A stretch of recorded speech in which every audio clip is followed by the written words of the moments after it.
Hello, as always, I am Brody Robertson, and this is not how I usually do the intro, so that I have no idea what to say now. We're not starting again because that's not all I do.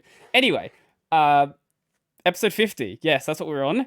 Today's guest is Tim Creef. He is a game developer, not just any sort of game developer. He doesn't use boring things like Unity. He does everything with open source tools, things like Godot, Linux, Audacity, Blender, and right now on the screen you're actually seeing one of his dev vlogs. This was the less is more one. So when you're talking about your antennas, which I actually thought was a Yeah, really cool feature. nice. So how you doing? I'm pretty fine. Yeah, yeah. So yeah, I'm Tim Kriev. I'm French, so hope my accent is not a problem during the show. It I'm should be fine. I graduated as a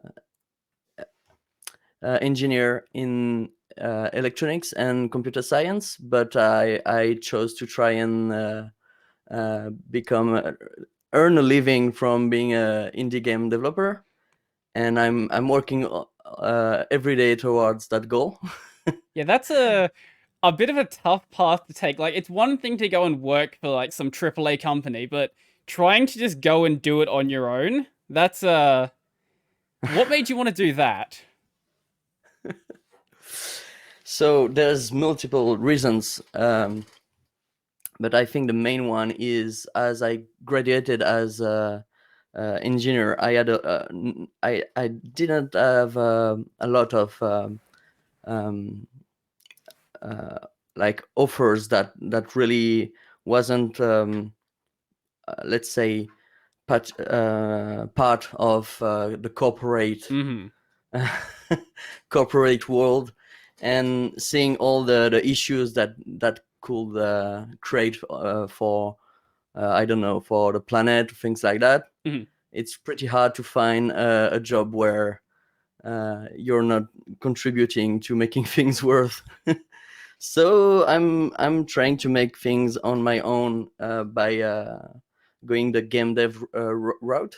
Mm-hmm. Hoping that later on I'll be able to use my skills to go even beyond that. So why specifically game dev though? Because you could always go and do, like contract web development and things like that. But why specifically game development do you want to go with? You know that's the Venn graph where you have things that you like, Mm-hmm. things that you can do, and things that could make you earn a living. Yep, yep. Uh, so I try to optimize that that graph, and game dev is something that I do. I was doing for a long time already, Mm-hmm. and so it seems logical to go that in that direction. So how long have you been doing game development now? Whoa! Okay, if you if you let's just think, oh, just the first time you're like, hey, I want to try to make a game. Let's just go all the way back, not even to the point where you thought you were gonna make anything of. Just when you're like, I'm gonna make a game. yeah How yeah old were yeah, you? I can remember that it's like it's like maybe 12 or 13 years ago, Oh wow, something okay. like that. Everything started when I well, not everything started, but the really the point where I remember, oh, I can make games, Mm-hmm. is when I played Tower of Draga, which is a NES arcade game. Mm-hmm. And this game was really cool and seems pretty simple since it's a retro game. And I was like, wait, people made that? Like, actual people made that game. So what is stopping me from just getting the skills and making that too? Mm-hmm. And from that point, I started looking into development. And I started with like really simple HTML web development stuff. For a while, I was just making HTML page where you have to click links, and it was like interactive things, but it's just pages and links. There's no logic No, behind no that. JavaScript at all. It's just all Nothing, hyperlinks. nothing. Just HTML. And after that, I really started looking into CSS and things like that. And the day I started working with a real language was when I started working with PHP. Mm-hmm. And it seems like a really strange way to start programming. Like my first real programming language was PHP. That's quite strange.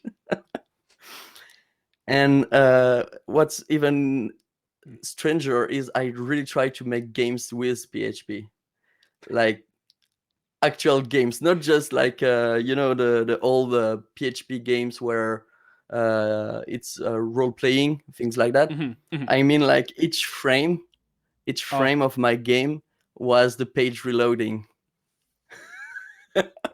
I can only imagine how badly that would go Well, it was pretty okay locally. Yeah. locally. And when I tried to put that online, it was a catastrophe. But yeah, it's where things started. And then I went into looking to C++ with a library called SFML at the Mm-hmm. time. And that's where I really started making proper games. So I was doing that as a hobby for since a long time. And 2 years ago, I graduated and started making that full time. Oh wow. Okay. I've done a bit of game dev in my past. I think I started programming when I was in high school, so that would be like 7 years ago. I think I started programming, and the first time I was programming was with Java in Greenfoot, and Greenfoot. It's not great. It's not awful. It's very much just it's designed to be, I guess, a step up from things like Scratch. So you still do a lot of drag and drop stuff, but you're still programming stuff in Java. So it's a I, weird place that I started. I don't know of the tool. It Greenfoot? Yeah, Greenfoot. It's like an educational Java Oh, okay. tool, which Okay, was okay, yeah. fun to use because when I was doing it in high school, the teacher I had wasn't a programmer, so we were basically doing the classes as he was reading the textbook. So if we read slightly ahead, he would have no idea how to answer any of the questions that we had. Okay. That's pretty funny. Yeah, programming in school is a little bit behind, in my opinion. I had a lot of classes where we had exams on paper, Mm-hmm. which make not a lot of sense. It can make sense if it's really algorithm related stuff, like Yep. really complexity wise, things like that. But when it's for like the syntax, Yeah. Yeah. like when you're corrected on this about the syntax of the programming language, that's pretty bad practice. I remember in one exam I had a point removed because I used square instead of the power Mm-hmm. operation and two. But I'm on paper, Mm-hmm. so Yeah, made I sense. know exactly what you mean. My first year of uni, I had a Python exam on paper. We actually had to write like Python code to complete some sort of task. I don't remember what it was. It was something pretty basic, but you had to make sure you were indenting properly on paper, make sure you're including all of the syntax elements. It's like, what are we doing? What is this? The next step they're going to ask us to have proper color syntaxing. Just say I use a monochrome theme. Yeah, yeah.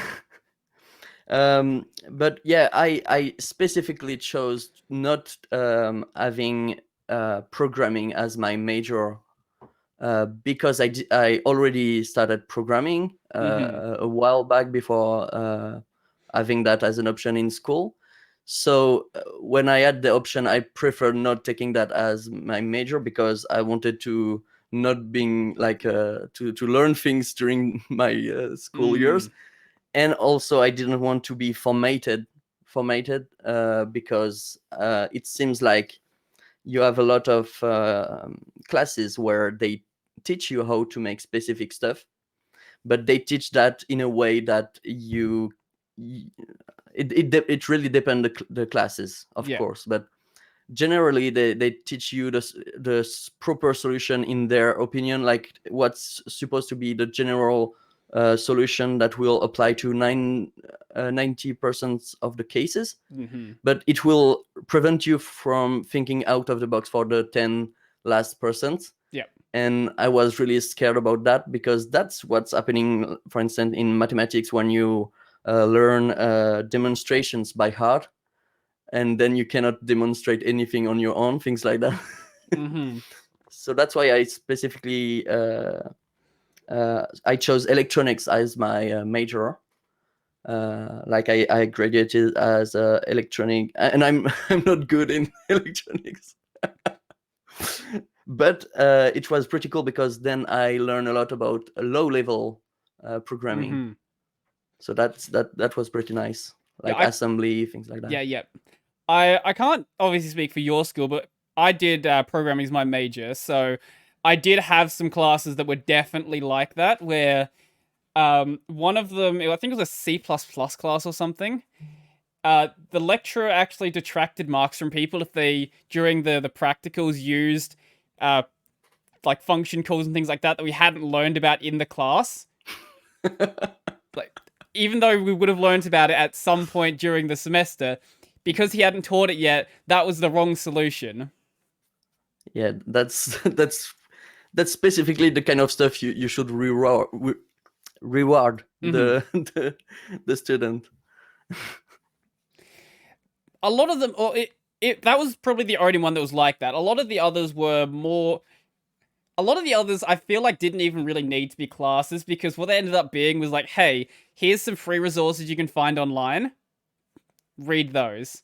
Like, why am I Yeah, paying thousands of dollars to do this degree?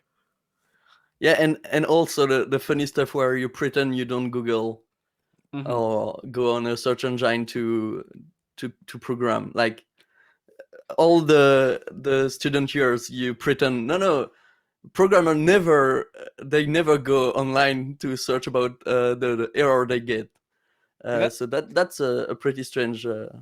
that's another one of the reasons why a programming exam really doesn't make any sense in the first place. I'd much rather have just another assignment, because that's how you're going to be programming normally. Again, it could make sense if you have really specific question about algorithms, Yeah, algorithms, and I you get, just yeah. you just answer the test by writing in pseudocode, Mm-hmm. like not really creating a proper algorithm with all the syntax, but you explain the reasoning, Mm-hmm. and you can demonstrate the complexity of your algorithm. That's where it can be interesting. But yeah, all the exams where you have to write all the specific syntax from one specific language on paper, that's Yeah, one example I do have of that is I did it was a, I think it was my database course, yeah. So we had to write SQL code. Basically, we'd remember all the SQL syntax, which isn't super complex. But no. when you're in the like a 2 hour exam and you've got these real like needlessly complex SQL calls you have to do, like that's when it starts to just not really make much sense. And you cannot even try them. Mm. Oh no, in this case we actually could. We were given a test data set, so luckily, that was we could do that. Um, Okay. so this actually was on computers, which is Okay, a okay, okay. fine way to do it. If you're gonna be doing a programming exam, at least let me run the code. Yeah, yeah. So let's see, what do we have on here? Uh, Actually, you're doing so with your game development. You're doing everything yourself at this point, yeah? Like the programming, the sound design, the modeling, everything. Yeah, I'm a kind of a purist, if you will say so, because yeah, I try to do everything myself. Mm-hmm. even not using that many like assets. For instance, like even the noises in the game, I try to make them myself. I don't know if I'll continue like that moving forward, but for the time being, it's how I work, and it's pretty cool. I will want in the future to be able to have people working with me on the games, but that's not technically possible for the time being. Mhm. I have noticed that as you've been going with as you've been going with some of your games, your modeling skills and your texture skills have been massively improved. Like, it doesn't look like the games don't look anywhere near like they did a couple of months back. So I guess the benefit of doing everything yourself, you are sort of getting this much wider skill set that you can apply to all of these different things. uh the video is a bit blurry on my side. Is Oh, everything okay on your side? I can hear you just fine. But yeah, Okay, okay. okay. Yeah, and there's a little thing to be careful of. It's that when you see the games and they look amazing from if you compare them to what it looks at the start, Mhm. it's yeah. There's one part of that that is uh, since I'm making, for instance, when I was working on Crafty County, I was making one model every day. So sure, I'm going to improve my skill, but there's also the fact that I start my games and I try to get them at a state where I can show them, Mhm. but I'm not having the like the final look of, I know that that's not going to be the final look. I don't show the games and say this is going to be the final look, and if I improve my skill I'll change that. It's prototyping Mhm. at the beginning. For instance, in Octahedron, if you look at the first video, yeah, it's clearly I just use cubes as placeovers, and there's no textures at all Mhm. anywhere. And even the player like the drone was just using basic primitive shapes. It's not even a model made in Blender. Mhm. It's it's just primitive shapes put together, and that makes sense because I if you try to like make your game look like the final thing at the beginning, then your gameplay will change with time and things like that, and you'll have to redo some of that things now. So that's why, for instance, for Octahedron, uh, right now I'm working specifically on the look of the game. I'm Mhm. at the step where I finished the part where I was working on the gameplay. The Mhm. gameplay loop is pretty cool. So now, yeah, I'm focusing on making the game looks cool. So that's why there's a big jump in quality for the textures and things like that. Mhm. No, I But understand yes, that. Yeah. since I'm working on my own, yeah, I'm improving my skills in music, in modeling, and in 2D art also. So yeah, that's pretty cool. So that it enables me to think of new things I can do with my skills for the future. For instance, I wasn't even sure I would be able to make 2D graphics for characters a while back, Mhm. and I think when I made a character for Crafty County, and I think it fits. Like you cannot tell, you cannot really tell. In my opinion, you cannot really tell that it's like amateur work. Mhm. Like you could think that it's professional work, but I'll let people Let people decide decide. that themselves. Yeah. Yeah, yeah, yeah. But I don't feel weird putting it in the game, Mhm. as I will feel with a sketch, like a sketch, like a really bad sketch. No, I definitely get what you mean with that because I was doing a bit of new art for my gaming channel and I had to go through a bunch of different iterations until I got to the point where I was even happy to let anyone else see it because like, I don't know, the sketches around here somewhere. Um when I first started with it, I was like, this looks good, and then I left it for a day or so.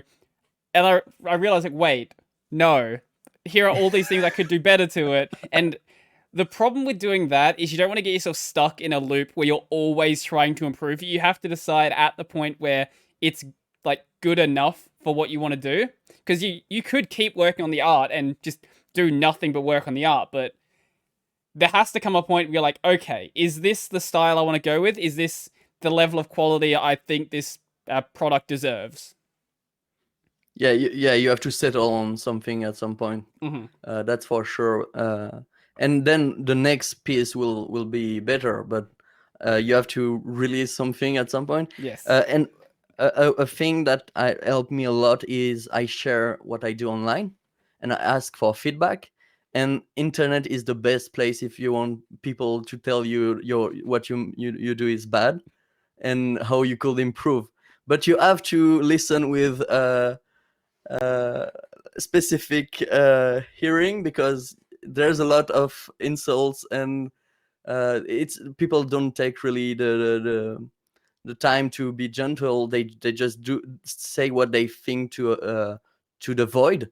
Really, Like I never noticed. they don't they don't see you.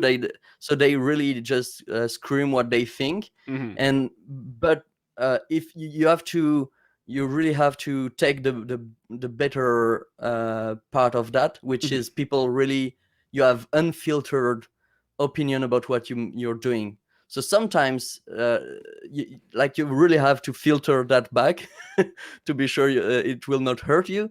But it's a really good resource, Mm-hmm. because when you show that to your friends or to people like that, first maybe they don't have any qualification to talk about that, and secondly they don't want to hurt you. Mm-hmm. So but on internet you can, on the internet you can find someone that is really qualified and want to hurt you. So you really have the precise thing that are wrong with what you're doing. And so I did that for Lola. The first sketch of Lola was really bad. The light on the character was really bad, and so I had a lot of people explaining me what the proper technique was Mm-hmm. to light a character like that. So that's a pretty valuable thing and allows you to improve.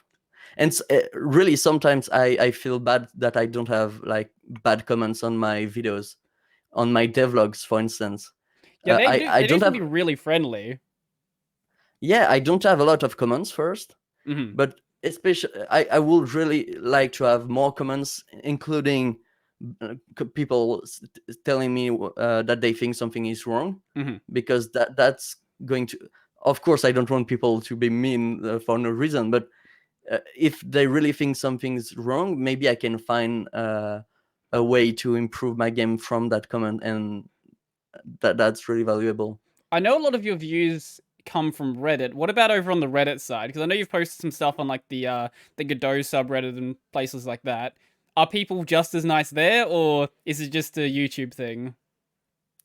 Now on Reddit I have like the comment I get on Reddit are way more specific and lengthy. Like Mm-hmm. the length of the comments are and I have really good inputs when people comment, because they really and also they talk with one with each other. Mm-hmm. On YouTube you have the feeling that you're just talking to the people making the video. Yep. On Yep. Reddit people just start chats inside your post, like they just talk to each other in the post to figure out what the better opinion, or what's right, what's wrong. So you really have, sometimes you really have like a whole thread on one person idea, and then other people figure out that it's good or not. So Mm. yeah. Yeah, that I think it's just a difference of culture between the two websites because YouTube, oh, with YouTube, it's anyone is really going to come across your videos. But if you post on, say, like the Godot subreddit, for example, the people who are going to be there are people who Yeah. are specifically interested in that and much more likely have some specific knowledge about it that they can actually talk about. Whereas your video could just show up on anyone's feed. They could have no idea about game development and just think this is a cool video. Yeah, exactly. Yeah, you have a specific audience on in those subreddit. So, I actually let's see. Before we get to the using Godot and stuff, I know on Mastodon you were saying about how you were making music once a week. Was that? Yeah. So I'm using Beatbox, Mm-hmm. which is really good online tool. And last year during the the quarantines, I started making one track every week Mm-hmm. to try to improve my music skills. Exactly for the reason we were talking about. I want to be confident enough that I can put a track in my game, and I don't feel bad for the people playing the game for putting that there. So I'm trying to improve my music skills, and at the time, I think during like 2 months or 3 months, I publish one track every week. So yeah, in 2000 and in 2021, I want to start that again. I think it was last week I made one, and I'm due to making another one in the coming days. Have you started on it? I think I'm going to make them on stream. The last one Okay. I made it on stream, so that I can have incentive to finish it during the stream, like so that I have a some duration to make that. And then again, I asked for feedback on that on the tracks. I met a lot of great people online during the past years that are willing to comment on beginners' attempt at making music. So yeah, I hope it's improving, but we'll see. I don't know what a beginner's attempt at music is, but from what I heard, it sounds pretty good. But I have no qualifications to criticize music, so don't take my word for it. All I Cool. know is it sounds kind of catchy, so that's all I can say. Nice. I listened to the one you put up a week or so ago, whatever it was. Yeah, yeah. Yeah, that I did like that. So yeah, that's what I'll say about that. So since you started to do game development, why did you decide to go down the route of like using open source tools? Because most people go with Unity or something like that. Why did you want to use Godot? Why did you want to use Blender and Audacity, things like that? Besides the fact that they're free, those are definitely good reasons. Okay, that's the answer is pretty simple. I was brainwashed. No, hear me out. So Okay. first, the first time I considered using like open source software is like when I was starting making games in C++, like as I said before.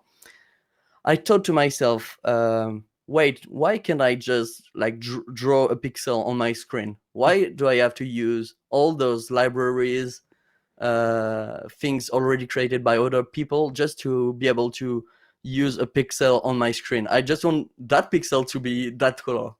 Why is that so difficult? And how would I even what I'm supposed to begin with to do that? Like it's really hard to understand what's happening, things like that. And again, at the time, it's more than 10 years ago, so I had no understanding of low-level hardware things or anything like that. So naively, I asked in a forum, hey, I want to make graphics on my own without even using any library.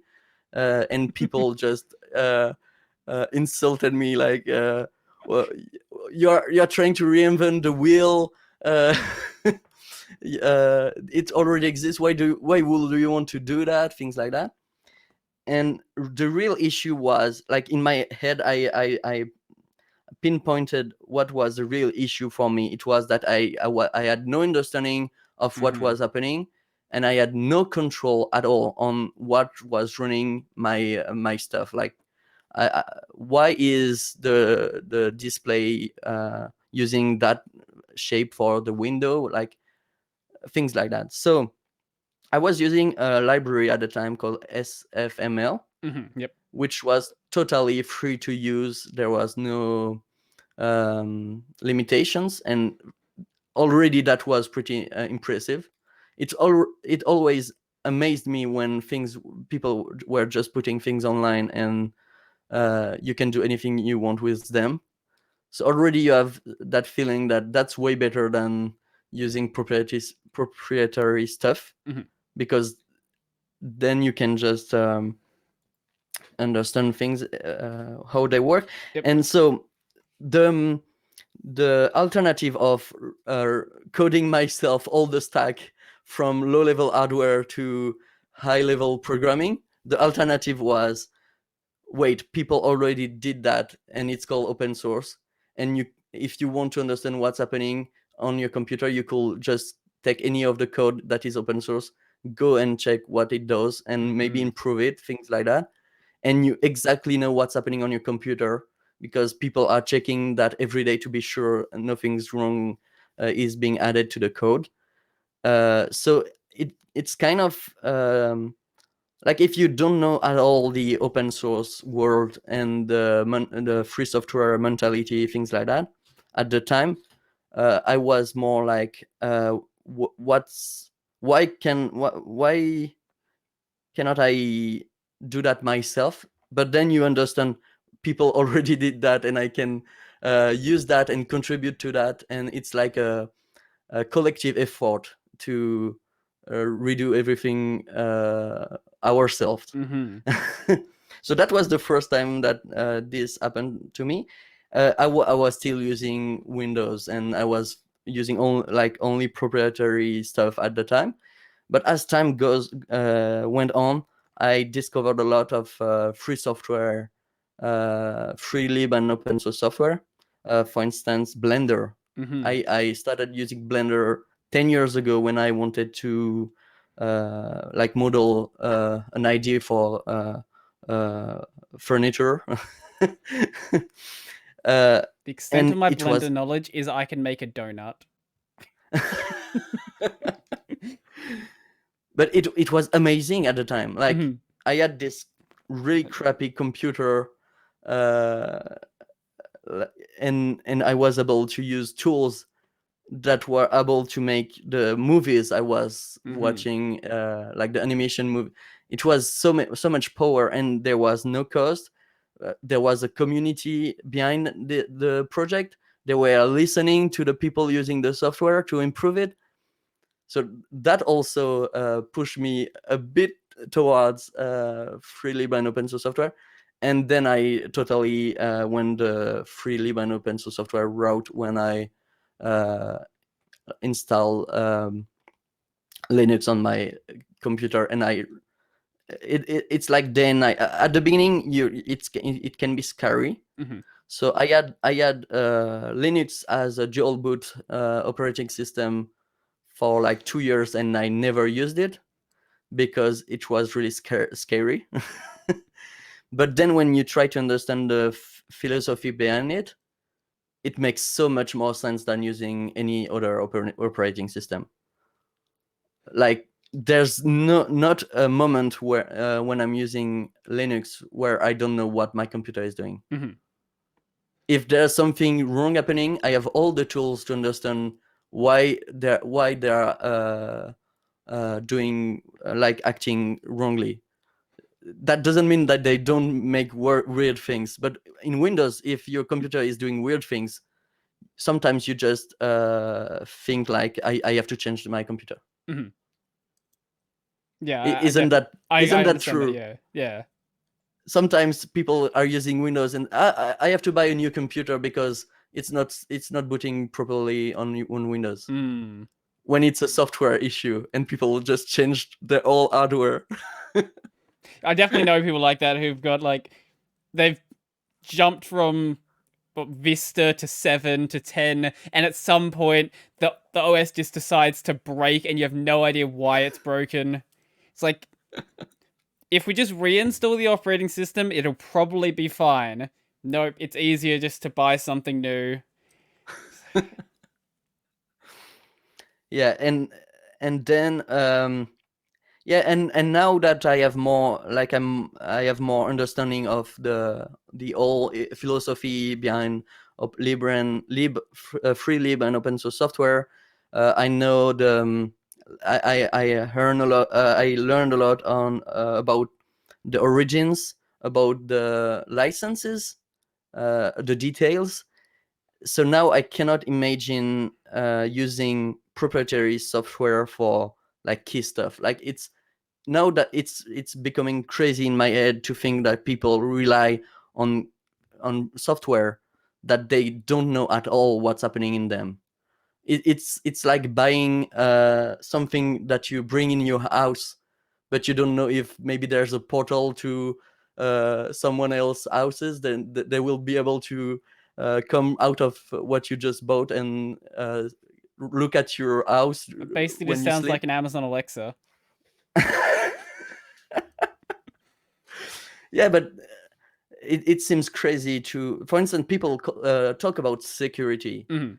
talk about privacy, things like that, and big companies are taking that as a marketing Mm. stunt thing. And if you have proprietary software, you cannot even start talking about privacy and security. Like you don't have a place in that conversation, because if you code, if if your code is proprietary and you're not willing to open source it, then that means that either your security rely on obfuscating things, which is the worst way of making things secure, because one employee could make everything go away. Or the second option is you are trying to hide from competitors or things like that. But that also means that no one could trust you on what are your intents and what you're putting in the code. So yeah, but that's also a big part of and hey, the last part. Sorry, it's a No, really long no, it's fine. answer. You can monologue as long as you want. It means I have to talk less. The last part is, if you promote open free lib and open source software, you use it and you make things with it and you inspire other people to use it again and again. It's uh, beneficial for everybody, because when I was learning stuff, and if I had all the tools, the open source tools that were presented to me with and they are free to use, I think it's really good for everybody, because then people will be able to make amazing stuff instead of having to like being not being able to buy into an ecosystem, for instance, not being able to start making things. Uh, and but and you talked about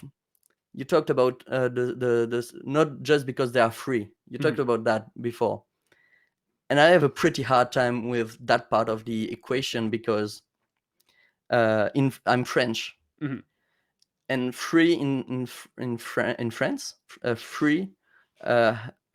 We use two different words for free. We use libre for free as in freedom, and we use gratuit for free as in you're not buying the stuff, you're just getting it for free. And in my opinion, nothing's free as in you gratuit. Nothing's free. You already you always have to pay at some point.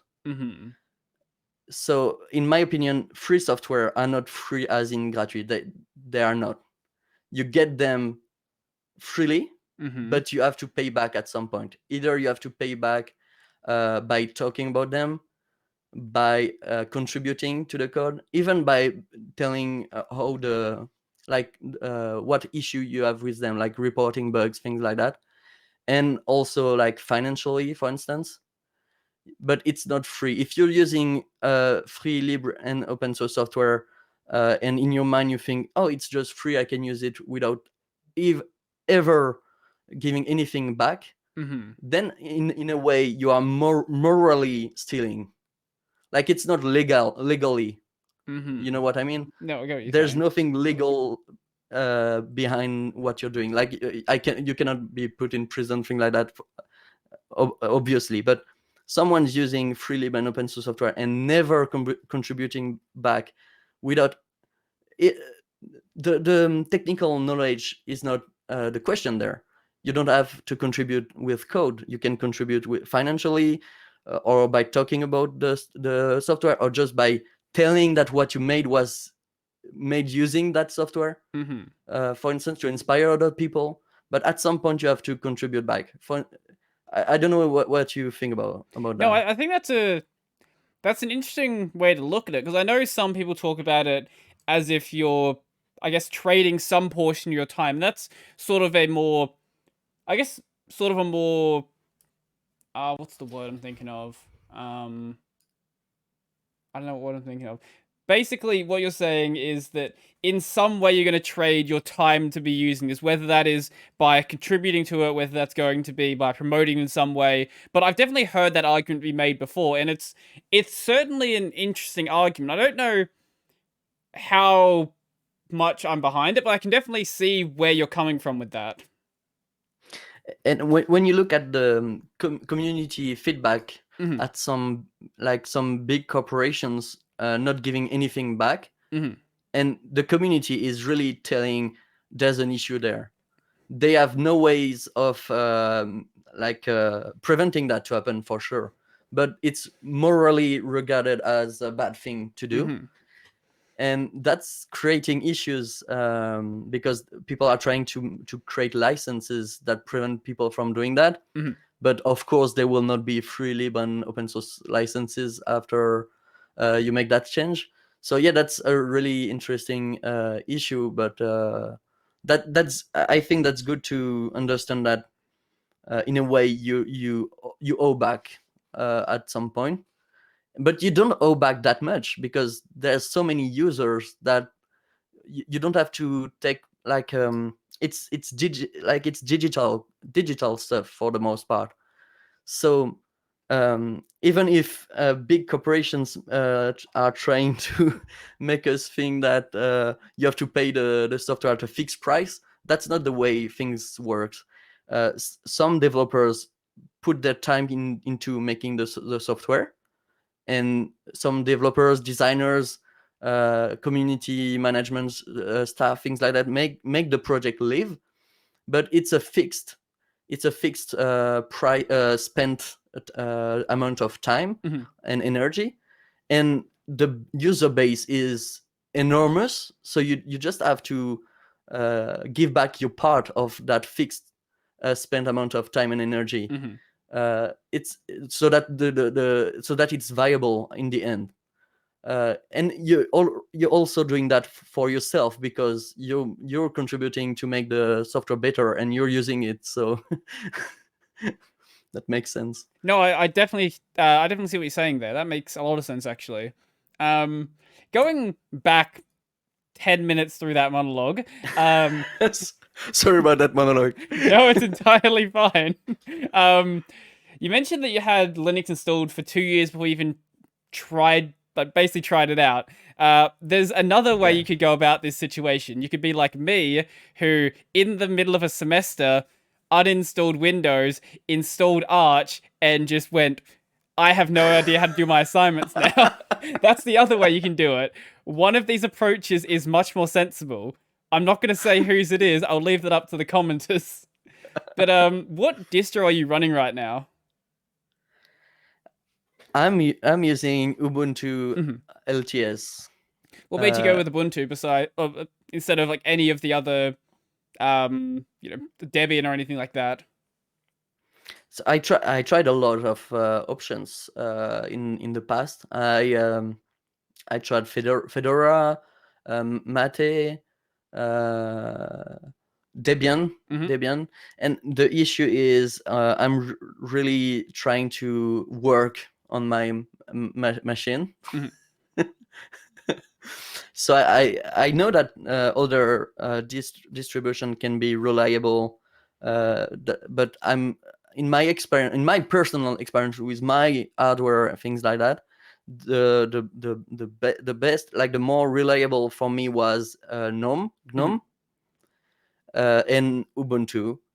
So that's why I use that, because I just want things to work and to be able to make my games, work on all my projects, and I don't want to have to fiddle with too many things before getting started. I also, and that's a personal No, I can personal definitely thing. respect that position. Not everyone needs to be tinkering with the operating system all of the time. Oh, I still tinker a lot, but Sure, but if you want to get some actual work done, like if you want to, yeah, you can like just get a Ubuntu USB, stick it in any computer, be ready to work in 20 minutes. yeah. So, but I'm not liking all the decisions from Ubuntu, like Canonical Mhm. and the Ubuntu operating system. I'm not using that because it's my favorite operating system. I'm really using it because it works Yeah, yeah. for me for the time being. For instance, I try to avoid Snap because I I have a hard time understanding what they are doing with snaps. Like I just want my software to run. I don't really know why they're replacing. I know the technical aspect Mhm. and um, for the reason for snaps, but I don't agree. I'm not sure about if I agree with the underlying thinking behind the goals they're trying to reach Mhm. with snaps. So yeah, Ubuntu LTS. Recently I upgraded from 1804 to 2004, and it went like perfectly. It's impressive, really impressive. Nothing was broken in the end, Mhm. even if I use a lot of custom stuff, and that was made me scared. Will it break all my custom scripts and things like that? Nothing was broken. That's really impressive, and that shows how Linux is getting like desktop Linux is getting more and more reliable. That's really cool. Mhm. I expected one of your answers to also be because it has so many users, you know that if you need to find out just something specifically about Ubuntu, it's probably already been answered by somebody. Uh, the thing is, in my experience, a lot of the main distros available are in that, like, Mm. or have the necessary user base to just get any important answers, and really specific stuff end up being not really related to the operating system you're Mm. using. Like when you have hardware issues, sometimes you can find people having that issue on Mm. Arch and getting answers from their forum, and you have to adapt some of some of the things they're using, but you can find answers about that. Oh, I had a yeah, no. Sorry, I thought I had something else to say about that, but I Ah. forgot about. So I know you use Godot, Audacity, Blender, things like that. But what does your general workflow sort of look like when you're working with games? Like just a sort of a high level rundown of the sort of tools that you use. Yeah, as you said, the main software is going to be Godot. That it's an incredible software, really nice. That's the first game engine I ever used, Mm-hmm. and that's really nice. Uh, so yeah, I'm using that for all the all the like development part of the game. I'm not using any external IDE for that because the internal one is really good already.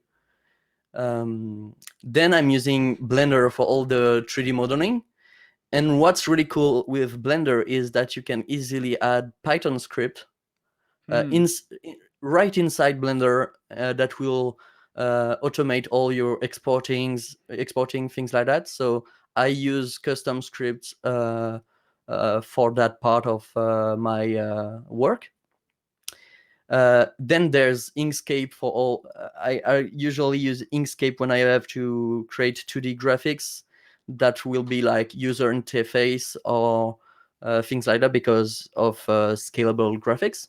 So I use Inkscape, and again, Inkscape you can access it through the command line, so you can automate all your exporting. Oh, I didn't actually realize that. Using so you can do XML parsing on your SVG file. Yes. Changing the visibility of some layers, and then rendering with Inkscape. Right, of course. All of that directly in a script. So yeah, that's pretty useful. I don't know why I didn't realize that. Of course, it's an XML. Then yeah, I'm using GIMP for all the 2D graphics that are more like illustrations. I use Krita when I need to use my tablet. Like yeah, because in my experience, the support of stylus is incredible in Krita. But it's more for sketching and things like that. I don't have the level yet to make stuff that will be high quality enough in Krita to be in the game. I use OBS for all the streaming because I stream a lot of my game development. So I use OBS and in OBS I made some.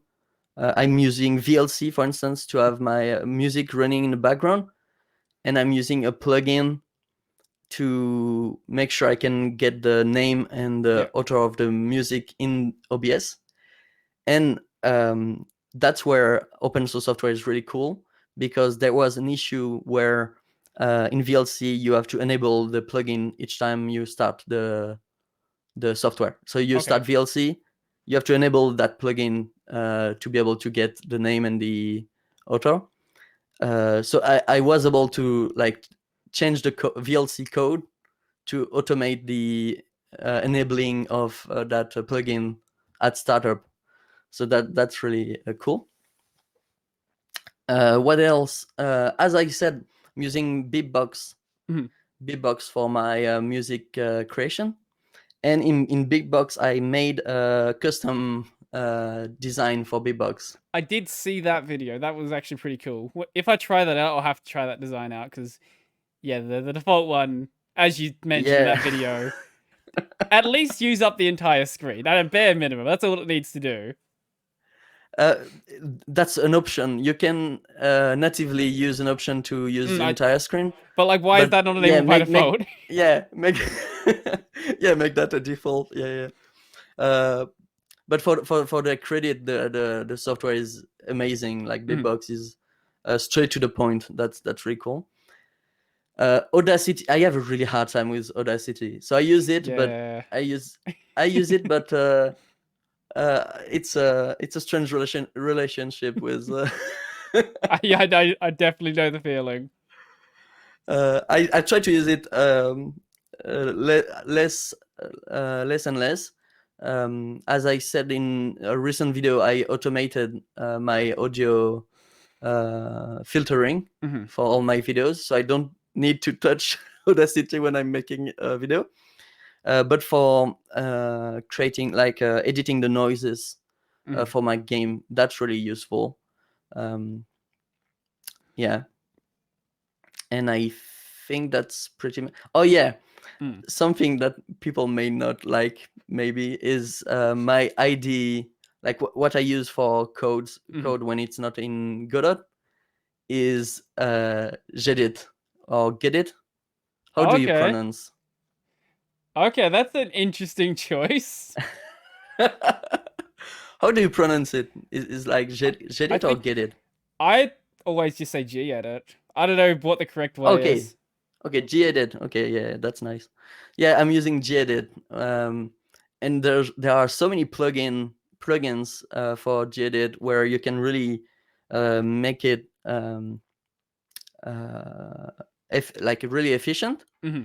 but not like a really big and heavy ID. Like it's still a notepad in the end. Like and you can write your own stuff for it, so that's pretty cool. Hmm. Like you can write your own plugins for it in Python, in C. The documentation is horrible. But there's enough documentation to start making things, so that's pretty cool. So you're mentioning about using a tablet in Critter before. I've heard that depending on the tablet, getting pen pressure working can be a bit iffy. I'm guessing you haven't had a problem with that. In GIMP I have issues with Oh, that. GIMP, it's not okay. It's not working properly. Okay. uh, and it's strange because in the past I made it work Mhm. pretty easily in GIMP, but I don't know if maybe some of the hardware changed or things like that. I have a hard time sometimes getting that to work in GIMP. In my experience, it worked. It always worked directly in Krita. Oh, okay. Yeah. Yeah. Okay. I haven't done the any um digital drawing myself. It's just what I've heard about with certain tablets out there, certain popular Yeah, tablets, maybe. but it might just be you were lucky with the hardware you bought. Yeah. Yeah. Yeah. And you mentioned using VLC for your music. So the way that I do it is I have MPD running, and there's not actually a plugin or anything like that to pull out the song name, but there Okay. is a callback function that you can run at the end of every song, and you can get some information about what was just played. So Oh. basically, what I do is I just dump the name of the song to a file, and then have a text file inside of OBS. And if the content of the text file changes, OBS just automatically updates it, and Yeah. that's basically Yeah. how I do it. That's pretty much the way it works with the plugin, the VLC plugin. They write stuff in a text file. Yeah, but basically I just have like a one line script that just like, hey, give me that song name, and it works fine. Which is it's a nice thing about open source software, because if I was using something proprietary, there probably wouldn't be a way to do it. And if there's not a way Oh, to do it, there then will. Hey! There will be a way to do it. if you pay It them, will. Yeah. It will be a ah, like a 5.99 a month to have your a music month. name on screen. Oh god, I let me just buy software. I don't want to look if I'm gonna buy like pay for software. Let me just buy it. I don't want to pay you monthly. That's not happening. Yeah, but that's the issue with paid and proprietary software. Hmm. Uh, when you're using free lib and open source software, you're making a lot of people are making donations on not like on a regular basis. Hmm. Like you're not going just to make one donation and never donate again. You're going to understand that they are trying to improve the software, and if you can and if you're willing to, you may donate some for the software, but at any time. That's the thing I'm saying. So if there's a new version, you may donate again, and some people donate every month because they understand they are contributing to directly to the development. Hmm. In paid software, if you pay for the month, you don't choose the price. Hmm. They fix the price, but they need a monthly recurring um, revenue to be able to work every month on the thing. Hmm. But they won't tell you you give as much as you want. They have to have a fixed price because it's a proprietary software that you must pay. I don't know of a lot of pay what you want proprietary software. Usually that ends up happening with like freeware stuff. Yeah, so yeah. So what ends up happening if either they ask you for to pay once, but then you are never paying for the development again, and at some point they are just going to tell you there's a new version, here's the new price for the new version, and you're going to stay using a bad software years. And I know people that are still using I know a lot of people that tell me no, I'm still using 7 because I have this software that I paid on Windows 7. I know people like that what who I are mean? running like Word 2010 still because they don't ever want to update. Yeah, and there's a lot of people using like Photoshop before they use Creative Cloud, and telling, yeah, I paid for CS like CS5 and CS6 I know were yeah, popular things like ones. that. So yeah, I paid for that, so I'm still using that today. So, yeah, that's an issue with proprietary software. Oh, what was it? I had somewhere I was gonna go. Oh, one thing you didn't mention is what you do with your video editing. I don't think you mentioned Oh that. yeah, no, I did not mention that. So for my video editing, I'm using Olive Video Editor. I'm trying that out right now. It's very nice. Yeah. So in the past, I was using like when I'm saying about it's maybe like 5 years ago, was using KDE-NLive, and it was really feature complete. Like you cannot say that it's not feature complete. It has features, yes. Yeah, but it was a pain to use, unfortunately. That's one way Like, to put it. I have a hard time talking about freelib and open source software because there's people making that out of their free time, or just because they want to make great stuff. So we have to be careful when we are criticizing the stuff, because there are actual people behind them. But I don't know what's happening with KDE-NLive. Like for the credit of KDE-NLive, I can make any video I want with it. Like there's no limit what I want to do with that.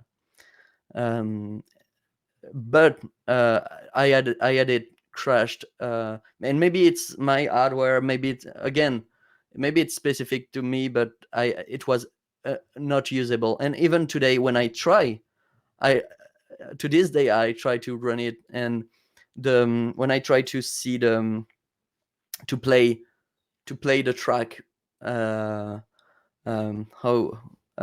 there's a name for that, playback. Yeah, something like that. When you try to play the track during the without having to render it. You have something like that. A preview, Yeah, maybe. yeah. I don't know. Yeah, preview. Yeah. So I try to do that, and it's not. It's like 10 FPS. Like it's and with basic effects. If I try to add like complicated effects, it will be like 1 FPS, and maybe the software will crash, things like that. So that's pretty sad, because they're really working on this great, like it's a great software if it will work as intended. I can see that. So now I'm using Olive Video Editor, and Olive Video Editor is not like the holy grail of video editing tool. When they say it's an alpha, it's very much an alpha. It's make sure the you hit that software, save button very very often. the version I'm using is like the 2019 Yeah, same. Release, and it's really really cool because the preview is working flawlessly, even with really really complicated like tracks, effect, compositing, and it's almost feature complete. I can think of things I cannot do with it, but I can find other ways to do it, so that's pretty okay. And I can't wait to have the version 2 to see what they are working on. But yeah, I'm using that. Again, it's an XML file. Yes. The save file is an XML file, so it's pretty cool because I do some parsing using like a Python script, for instance, to add my audio track before having to edit my video. So that's pretty useful. I haven't updated my script in a while, but I had a script to extract out markers in a Kdenlive project file and then convert them into the format needed for the YouTube timestamps. Oh, nice. And I think the format's basically the same between Kdenlive and Olive, so it shouldn't be too difficult to update. They're both XML files as well. But that's probably the only thing I do automate right now with that. I probably should do a bit more, but the biggest problem with Kdenlive isn't the Kdenlive team themselves, because they're doing a lot of really awesome stuff. I read the devlog occasionally, and there's a lot of really cool features being added into it. The problem with Kdenlive is that, like a lot of the video editors on Linux, it's built on the MLT framework, and this is it's sort of a flawed framework in the way it's designed. It has some pretty restrictive CPU limits, which mean that you can't actually fully utilize the CPU. And there's just some other issues that make it so Kdenlive, even though what is being built by the Kdenlive team is really good, can't really be fully utilized. And that's part of the reason why Olive is so much better, because at least in the performance side, like obviously feature-wise, it's missing a lot. But it can perform so much better because it's one of the few Linux video editors that isn't built on MLT. When I try to render something with Olive, I think it's twice as fast as Kdenlive. And Okay. that's just without even trying to optimize the render settings. But I'm also very excited for 0.2 to come out because I tried out the Node editor. The Node editor is really cool. The problem is that 0.2 has a really, really, really, really, really bad memory leak, and I hope they fix it like very soon. So I don't know if you've tried it at all. I tried to render a 10-minute video. It used up 32 gigs of RAM and then froze and crashed. I tried it multiple times, multiple different clips. Every single time it did it. So there is some really bad memory leak in it right now, and I can't use it. But 0.1, it's pretty good. Yeah. And it looks like the guy who made it actually knows the sort of features that someone who's editing videos wants, because you can do things like modify the transform in the preview window. Why doesn't nothing else on Linux let me do that? It's just such a nice basic feature. I think they have a YouTube channel, like the main contributor. I think they have a YouTube channel. I'll have to check that out. Yeah, and I think it's pretty popular. So yeah, I think they use their software, and it shows. I know it initially started as like a project to learn C++, which is such a crazy first project to learn a language. But yeah, there's a lot of cool things that you, as you said, like transform in previews, but also to select tracks. It's so intuitive, just you to select multiple tracks. I don't know why other software they don't let you like select multiple tracks and move them around. Well, just a really simple thing. Like, let's say I want to make a new video track. I just drop a track on there and then it's just magically there. I don't have to click a button, say add new video track, and then that gets added. No, just put a thing there and it just does it for me. Yeah. I like Olive. It's really cool. Right now I'm actually I'm going through a bunch of different video editors and just trying to find I'm trying to find what the best Linux video editor is, because a lot of people say, "Oh, Kdenlive is the best," and if that's the state of affairs we're in, it's kind of a sad state of affairs. But luckily, I've come across some things that do seem to be a bit better, and Olive is definitely one of them. But we have to be like grateful that you can you can choose from multiple Oh yeah, projects it's because awesome. There are so many good video editors on Linux. like That's something I'm so surprised about. I think it was 6 years ago. You cannot find even one that could make anything worth. I think KDN Live was the first to be like usable, but Yeah, I think really all you would have had back then was Caden Live, and then like the Blender video editor, and the Blender video editor. Blender's a 3D modeler. Just let's forget the video editor side exists. The development team has forgotten it exists as well. yeah, only Blender, like the Blender one, I tried, but then you cannot change the frame rate of your tracks like directly on. Like when you import a track, it will not put it in the timeline. Yep. With the correct time. I know. I'm That well was aware. Yep.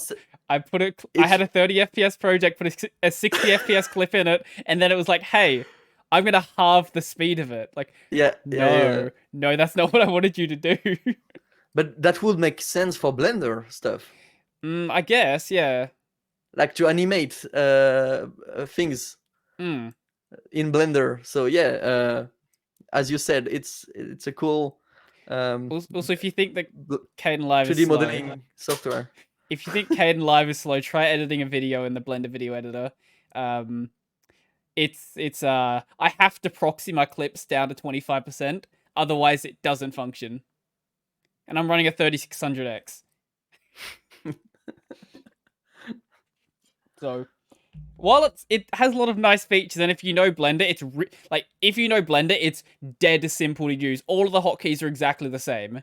It's just it's been kind of neglected by the dev team for a while and has some issues that need to be dealt with. Okay. Let's see, what else do we have on here? All right, the original way that I ended up finding you was on Twitter. Remember, I mentioned like Odyssey or something. You were like, "Oh, I already have a PeerTube." So, what made you want to start up a PeerTube besides just having stuff on YouTube? Okay, yeah.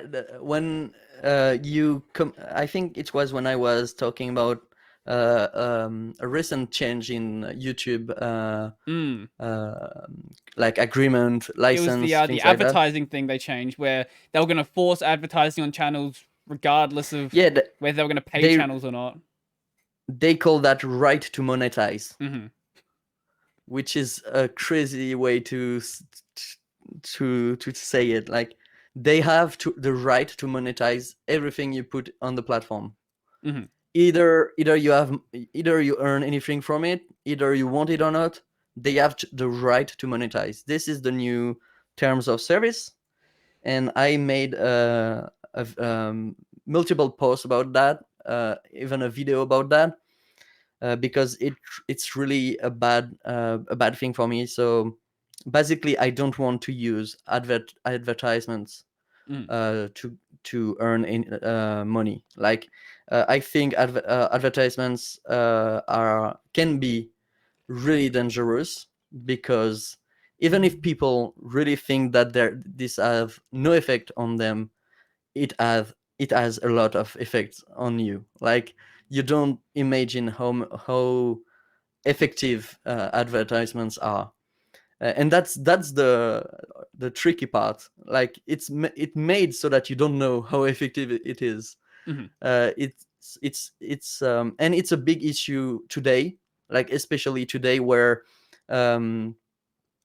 we have really big issues with climate change, for instance, and we have so much money pushed into advertisements to force you, like to push you to buy more stuff and to get into the productivism mindset. I need that. Like I need that. This is created for the most part by advertisements, and a lot of the time you don't need that. Like I'm using a 4 years old Android phone. I have no issue with that phone. Yeah, there's nothing I could that could technically push me to buy a new phone, apart from seeing a great new phone in an advertisement Mhm. and seeing that sexy thin borders on the screen, and seeing my screen and telling myself, "Oh, that's sad because my screen could go to the border of the But don't you want a of the." foldable phone? Aren't you excited? Yeah, we will need a lot of advertisement for people to be excited about being able to fold their devices. You know what a foldable phone's called? It's called a flip phone. Go buy a second-hand one. So yeah, anyways, so now on YouTube I don't have the choice to put advertisements or not. Like, I want my video not to have any advertisement. I cannot choose that anymore. So I I think we will agree by saying that YouTube is pretty much a monopoly at this point. Like, Mhm. if I want my stuff to be people to be able to see my stuff, I need to have my videos on YouTube. That's pretty sad. If we were to have like legislation laws, regulations to force the platforms to have like open protocols Mhm. that could allow people to access or copy the video to other servers or using other services, but that's not how the things work. So you cannot really use any other platforms. Like, you cannot move a channel from one platform to another Mhm. and expect all the users to follow you. So that's how it's a monopoly, in some degrees, for sure. And that means that I have to have my videos on there, Mhm. and because I really like people, the feedback from people from that platform. Like, I'm really glad that everyday people can, like, people I know can watch my videos. But I want to be able also to publish on a platform where, if I want, I could just tell people I'm also there, Mhm. and there's no advertisement there, and you're not breaching any terms of service by, for instance, using ad blockers, things like that. You can just go there and watch the video are available, and YouTube cannot remove them from there. And it's decentralized. Also, that's a pretty cool feature. So yeah, a lot of things push me to start putting my videos there. Mhm. I don't have all my videos there yet, because the ideal solution will be to have my own instance, Mhm. but that's not the case yet. So I'm a bit reluctant on putting all my videos on an instance. I don't know if maybe it will disappear tomorrow. Mm. Maybe I will have to start again on my own instance. There's no really good ways to change instances. Uh, so Yeah, Rob, uh, besides like moving your followers and stuff along, you can't really move your videos anywhere else.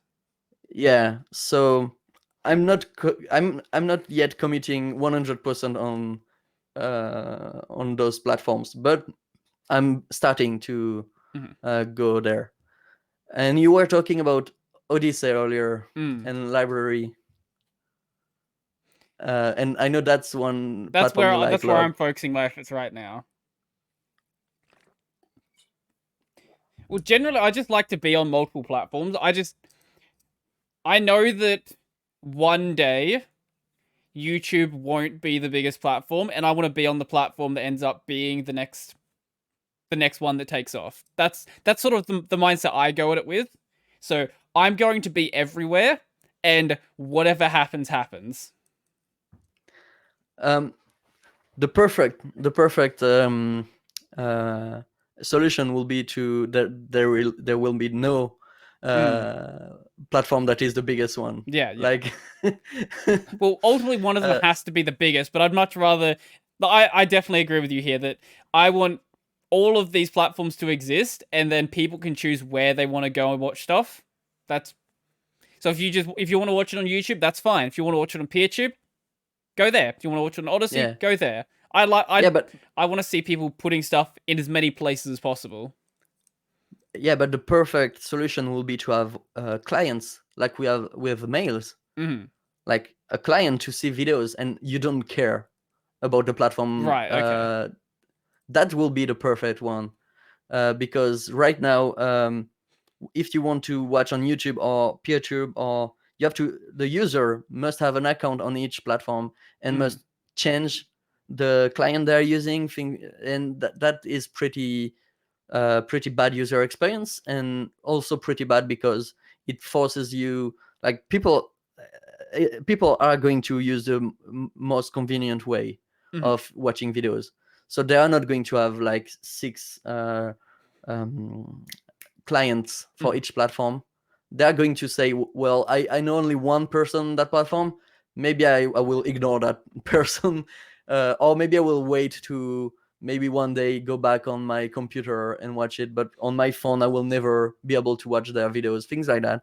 Mhm. And you can see that with messaging platforms, like people are reluctant from changing their messaging platform. Mhm. When you tell people, I'm not using that messaging app, and they tell you, well, I'm not going to change my messaging app either, we could have a messaging system where you all agree with one protocol, like Matrix, for instance, Mhm.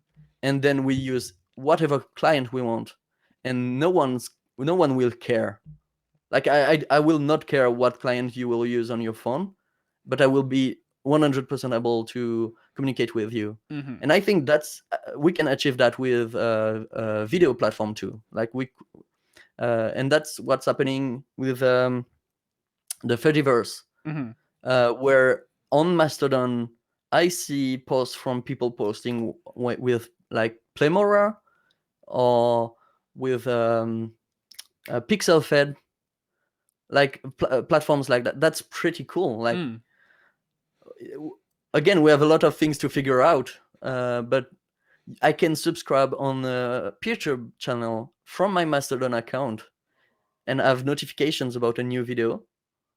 So that's pretty interesting, and I think people don't even know that this future is possible. Like a future where you don't have a different platform for all your social networks. Yeah, I have a fairly small platform myself, but I've been trying to push more people to join places like Mastodon. Um, I have my reasons for not using PeerTube at this point, but uh, I definitely see the value in moving people to places like Mastodon for sure. And then if it comes a time when I decide, hey, maybe I do want to be on PeerTube, then it's actually very easy to be like, hey, all these people I already have on Mastodon, if you want to watch my content on PeerTube, you don't have to have any new account. You can go and subscribe Yeah, directly to this and use everything that you basically already used. You don't even have to go to the PeerTube instance. You can just subscribe here, get notifications, watch stuff with basically no effort. yeah. Um, but I have some question about library and Mm, Odyssey, because um, if I understand correctly, they are based on a crypto money, like mm, crypto coin. yeah. That made me not going into that. Mm, Like that made I look at, because I know a lot of video maker that are there, so I went there to check, as you said, let's just create an account on every platform and see what sticks. But I really read their explanations on how it's working, mm, the money, the crypto coin stuff. And uh, sorry if I understood, I've misunderstood the way it works, but really look like like a crypto mining scheme where they created the thing so that they have most of the coins, so so yeah, the way then it basically works is people at the will start, yeah. speculate on the value of the coin. Well, yeah, any project really is going to have people speculating on it, but the way it initially started was, yeah, they do have a a part of the pool they end up allocating to themselves, and what they're doing right now is they are basically distributing that out as people are using the platform, and every I think 6 months or so they release um a paper that shows how much they've actually allocated from that initial pool, basically. Okay, and is there how does this works? How does this work? Because is there the same computational proof as we have in Bitcoin, where people have to mine to make Yeah, the so thing viable? yeah, LBC is based off of Bitcoin, so it's got the same issues that Bitcoin has, where it's got uh fairly difficult mining costs that are going to get worse and worse over time. So I do hope they end up shifting the to something like proof of stake. But yeah, there are miners that have to basically confirm the transactions that happen on the blockchain. Because that's a deal breaker, right? Because um, just in a like energy point of view, Mhm. that's a no go. Like I cannot use, for instance, bitcoins. I I had fun with bitcoins. Like the principle is funny, Mhm. but at some point you just try to understand how it works, and you try to check how it's used, Mhm. and you figure out that it's using like enormous quantity of energy. Got the numbers. I Just think it's more than like the power yeah, it's consumption of Sweden. I think that number sounds right. yeah. Last time I checked, it was more than Denmark. Like Denmark. Sorry. Okay. that's crazy, and I cannot go behind something technology like that Mhm. because uh, again, if it was a computational work done in to have like technical stuff done, like for instance folding at home, Mhm. where for sure people are using the computer and using energy, but that's for a reason. Mhm. There, it was specifically made so that people will have to use energy to Mhm. prove that, like, it's the thing is made to increase the number of energy used with time. And with the um, energy, like power consumption issue we cannot go behind something like that. Like, I have a hard time even considering joining project that, if just on the technical point of view, Mhm. joining project like that. But if when you go behind the technological point of view, there's also like how does the money work behind that? Because if that's based on speculation, where's the value? What will you be able to buy with those library coins? Like I don't get how things will work. Sorry, but No, that's fine. So it's like with really any sort of asset. The value of it is based off of what people are willing to pay for it. The same is true for really like any country's currency is at this point isn't actually backed by anything with any value that yeah, has been dropped since the early 70s. yeah. So I wouldn't consider that as much of a concern as the power consumption concern. But with Yeah. LBC right now, the way you're going to transact with it is to get it into some other form, like get it into, say, Bitcoin, and then there actually are places that do take Bitcoin now. But Okay. your easiest form would be to get it basically into whatever fiat currency is being used by your country, which is a Okay. fairly simple process to do at this point. But then there's again with but that's more an issue with crypto money than with library specifically. Hmm.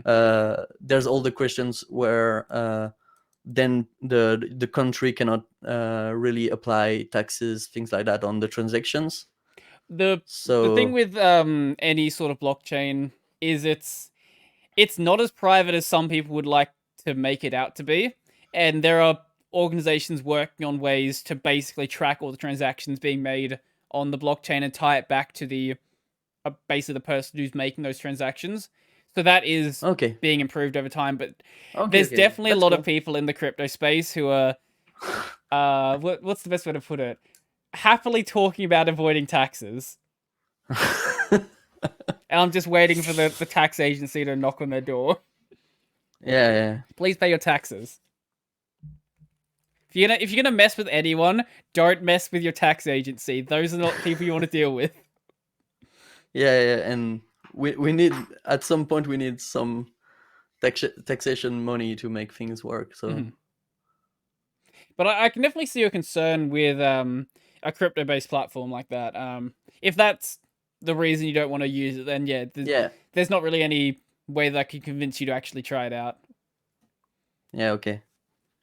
But it has been a concern since early on about doing a proof of work coin. Proof of stake is far more power efficient. That's what Ethereum's moving towards with Ethereum 2.0, and a lot of the newer coins are doing proof of stake because it's far less power hungry than proof of work is.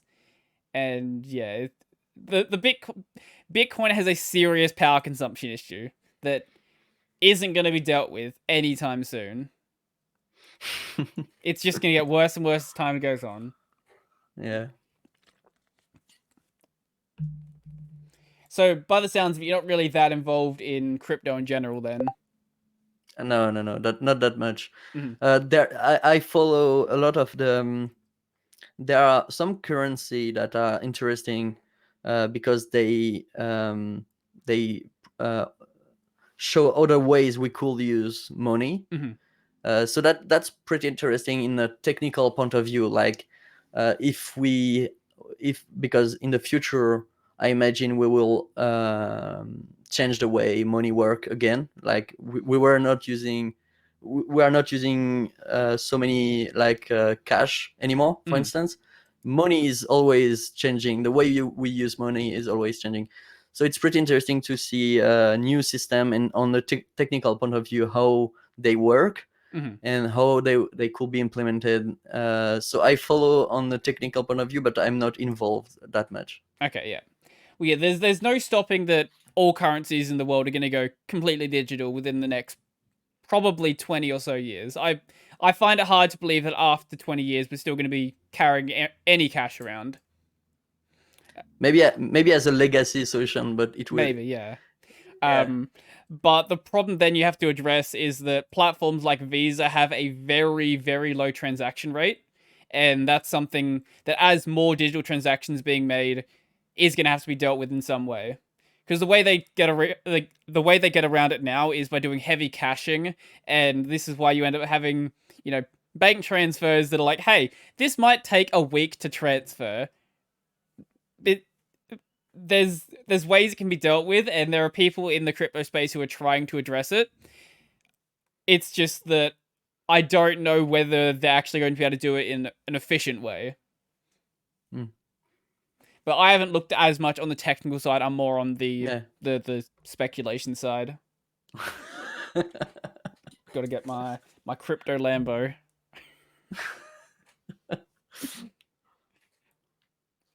What else do we have on here? Ah, here's one. Burnout.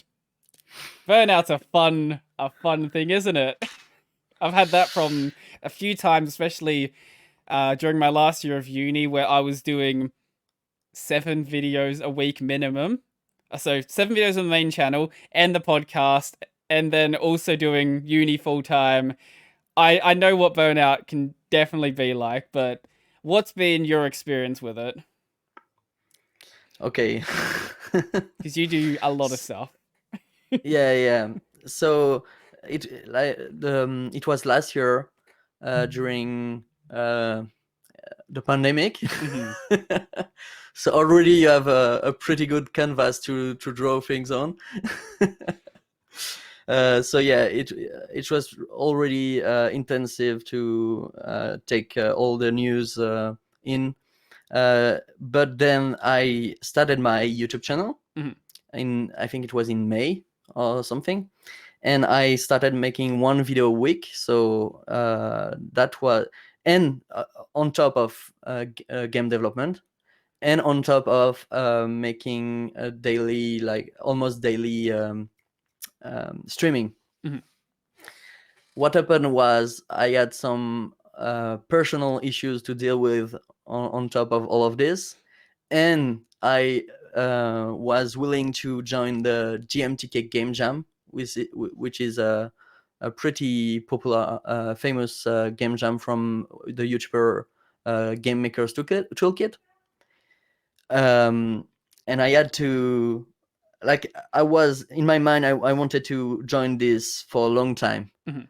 Like it was planned in my head. So it was not really a choice at the time to join. It was already planned. What I should have done is just ask me, can I take that?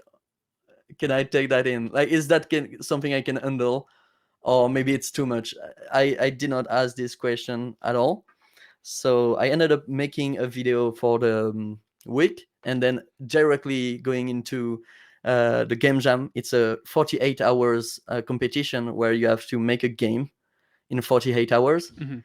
I joined, and I was willing to stream it all. So I Mhm. streamed for something like 20 hours. Like one stream of 12 hours nonstop and one stream of 8 hours nonstop. And at the end, I wasn't even happy with what I made, Mhm. which is something to add on top. Like, you could be happy with what you made, and this will maybe boost you, and you will say it was worth it. But I wasn't even happy with, like, I will need maybe 2 more days to make something that I could be happy with. So I ended up on the Monday being totally empty. Mhm. I felt, and yeah, it was a pretty bad place at that time. I think I stopped doing videos, and I stopped working on the game I was working on at the time for something like a month. Mhm. Like, I was doing things on and off, but I wasn't really working um, like full time. Like, Yep. um, but that allowed me to work on other things to change my mind. So that was interesting. I let myself contribute to some open source software. At that time, I made a design proposal for Nextcloud Mhm. task app. That was really funny to work with people because, as you know, as a solo indie game dev, you do a lot of things alone. So Mhm. it was pretty funny to have back and forth conversation about a project for once. um, and yeah, in the end, I started working again, Mhm. and I focused on my side project, and that helped me because I was able to start fresh on Mhm. something new, and that's how I uh, allowed myself to go out of the burnout. Mhm. I Yeah. didn't know you streamed daily. How long do you stream for? I was streaming daily last. Again, I was streaming daily last year when I was 3D modeling, Right. and every day I was doing one model a day. I like to think that I stream daily, Mhm. but some days I'm not I'm not in a state where I can stream. Right. I Um, know that feeling for but sure. but this year I'm trying to go back on a daily schedule. Uh, I think 2 weeks ago I had a full week where I was doing daily streams. So that's pretty cool. I'm The thing is, the more the time goes on, the more I'm okay with, like, it's a good feeling to Mhm. stream. You have to remember that I'm working at home alone on a Mhm. project, so having the stream to make some sort of environment where I'm supposed to work, like just in my mind to be in that state where I'm being watched Mhm. working. That's really helping to be efficient, to stay motivated, and to stay focused. Right. So I use streaming as a tool. I'm not really using streaming as a way to get people to know the game or things like that. The main use of streaming is because it helps me being more efficient, and even people on the stream will react of about what I'm making, and a lot of the time they will help me making better stuff. So it's really a good way to work, in my opinion. Mhm. If it was only to get some views or thing like that, I will not do that every day. Yeah, I don't know. Like, there's people on Twitch who do that just like to get views, and I don't know how they manage to keep like. There's some of Yeah. them like have this really like hyper personality as well. I'm just like, how? It looks okay on my channel. It looks like I'm making stuff every day. The way I do it is I bulk record. So Monday, Tuesdays, I get all my videos done, and that gives me time to then plan out the next week, basically. And Yeah. then usually on the weekend I'll do a bit of streaming, but with streaming you have to, be there. That's why I consider it way different, but I guess if you're just using it as a way to, just have potentially people watching you work, that I guess is a bit different. 'Cause you're not in like I guess you're not trying to make it a show the entire time while you're there, which doing it like that is definitely very draining. Yeah. Hmm. Yeah, having to plan things so that it will be interesting for the whole duration. I could not do that. Sometimes in my streams, I'm just figuring out equations, and you're just looking at the script for like 5 minutes, but that's not the way. Like, people, when they go in to watch game dev streams, Hmm. I think they're just putting that in the background, Hmm.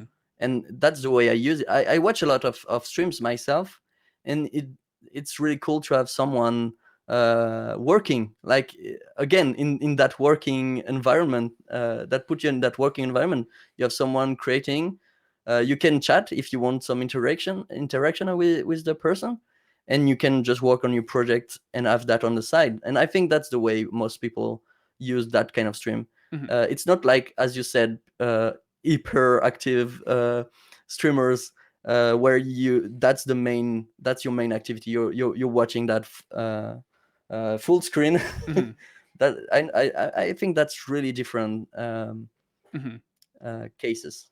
No, I definitely get that. Like, even I when I do streams, I sort of do them as like a way to wind down at the end of the week. I usually do a couple of gaming streams. So I plan them out a bit, but if, I stop talking for 5 minutes, I've got a couple of people who end up watching them, and like I'm just watching it while I'm, working on something else as well, which I don't understand the sort of people who do that. When I want to work, I'm a very different person. I like to be very much in my own world, which does sometimes make it difficult to focus. But I also realize that no one's gonna make me do the work. So if I'm gonna get something done, then I have to just force myself to get it done, even if I don't want to work, which I think is a good skill to have, especially with the way I do my videos. Because if I wake up on a Monday and I'm like, I don't want to work, well, there's 4 videos I'm not going to record. So I start working. Usually after, I'm sure you've had this before. There's some days you probably wake up and you're like, I don't want to do any game dev today, but you start doing it, and then 5-10 minutes later, then you start getting into the groove of it, Oh, and yeah, yeah, yeah, yeah. then you just keep Oh, yeah, going. yeah, Like, yeah. that's what you do. That's so relatable. Sometimes, like, you're not in the mood, but then, and you push the thing during the day, like, I'll start later. Yeah, yeah. And then you start and you tell yourself, wait, that's really fun, actually. Hmm. Why was I pushing that again and again? Hmm. That's what I want to do, so Hmm. to make. Yeah, yeah. What else do we have on here? Oh, here's one. Why did you want to actually start making videos about game development?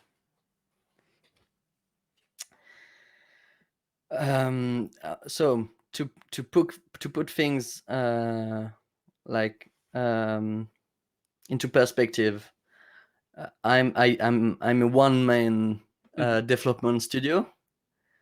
At some point, if I'm working hard on my games, I want some people to like at least acknowledge that they exist. Mhm. Yeah. So there's not a lot of strategies to go about this around this issue. Like technically, if you're in a big studio, you will have a whole team that is supposed to make your project known, Mhm. and they will use all the necessary means, like talking with content creators, publications, creating nice teaser videos, graphics. I'm that department on my own. So at some point, I want to be able to have people on board with what I'm making during development, because that will be horrible to start communicating about my project when they are done. I don't want to have so there's two issues about that. First, you have no idea what people think about your project during development, which means that you may be working on a really bad project and you may know about that on the last day. And the second issue is I don't want to have a full time, like 2 months, where I just work on marketing and communication. Oh yeah, that sounds horrible. I can see that problem. Yeah. I don't want to do that. It's already horrible to try to make my video. Like each week, I will spend some like half a day just to share my video around. That's already the worst task of my week. So I don't want to do that for like 2 months at the end of my development cycle, and I think that will be a really bad way of doing things. So yeah, the way it works right now, where I'm making videos to talk about my game, I can also make videos to talk about other things, and I think you saw that on my channel. I did So see I'm not the OBS one. That was a really interesting one. Yeah. I'll put that in just a moment, just in case people haven't heard about it. But keep going with what you're mentioning here. Okay. But what's really interesting is I can make those videos. I try to make them interesting. I try to make them videos I would want to watch. That's my main goal. Would I want to watch that video? So for instance, if I have nothing to say about my game for that period of time, I will either not talk, like not make a video about that for the week, or I will not talk about the work I was doing during the week and talk about another subject that will be interesting to watch. For instance, for my project Crafty County, I have a lot of videos that just go back about ways I did some things in the past, and they explain how they work. For instance, my way of using Blender. That's not a development log of exactly. Like I'm not. I did not do that in the week. I'm just showing how you could use Blender, and that could be useful for you too. And that's also interesting to understand how it works, like the behind the scene aspect of the task. Yeah, I definitely get that. When I started making videos, I saw the problems that existed with other people's channels who I was watching, and I wanted to make videos that sort of address those, because I felt like if I had similar problems with the content, there was probably other people who thought the same thing as well. Yeah. And what I've realized is I'm never gonna get to the point where I actually like my videos, but I feel like they've gotten to the point now where they are produced to the point where if I was to come across my channel and I was a different person, then they would be at a level where I probably would enjoy it then. I try to, like, obviously I'm making 7 videos a week, so there's a certain level of effort that I actually can physically put in. Like, I can't go and make something that is super high well produced. Super high well produced, that's not a sentence. Super well produced, but I want to be able to present it in a way that I guess would be interesting to watch. And I want to be able to Yeah. provide some interesting point that you wouldn't find by just, spending 5 minutes just reading the man page, something like that. That's sort of the way Yeah. I approach my content. Yeah. And also, always was interested into video making. Mm-hmm. Uh, I I had previous channels, Yeah, I and I did have as well. I had previous things on my channel that are not on my channel Mm-hmm. right now. And those are things I cannot watch. I've got a channel from when I was like 10 years old. I'm saving for a special date. Yeah, the cringe levels on Mm-hmm. those videos, they are over the roof. Mm-hmm. But yeah, that always was an interest of mine too. So makes sense to do that when now I have all the time to I decide what I'm doing with my time. Yep. And some game developer will just say like say to me, uh, how much time are you spending on that? And I will answer like a day for each video, like a full day of work for each video. And they will say, well, that's a day of development that you're wasting. And I'm not sure that's the way I'm looking at it, because there's so much work in one there's so much work you can do in one specific category without feeling like numb about that particular task. And I feel like it can be refreshing to just change like to have another task to do on that day of the week, for instance. Yep.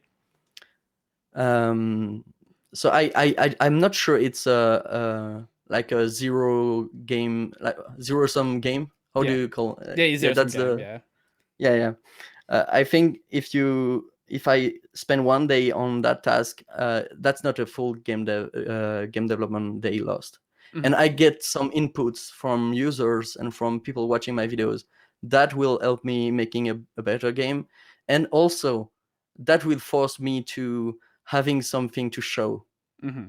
for the next video, and that's something that pushed me to work. You have to remember that there's no one waiting for something to be done. Yeah. Yeah.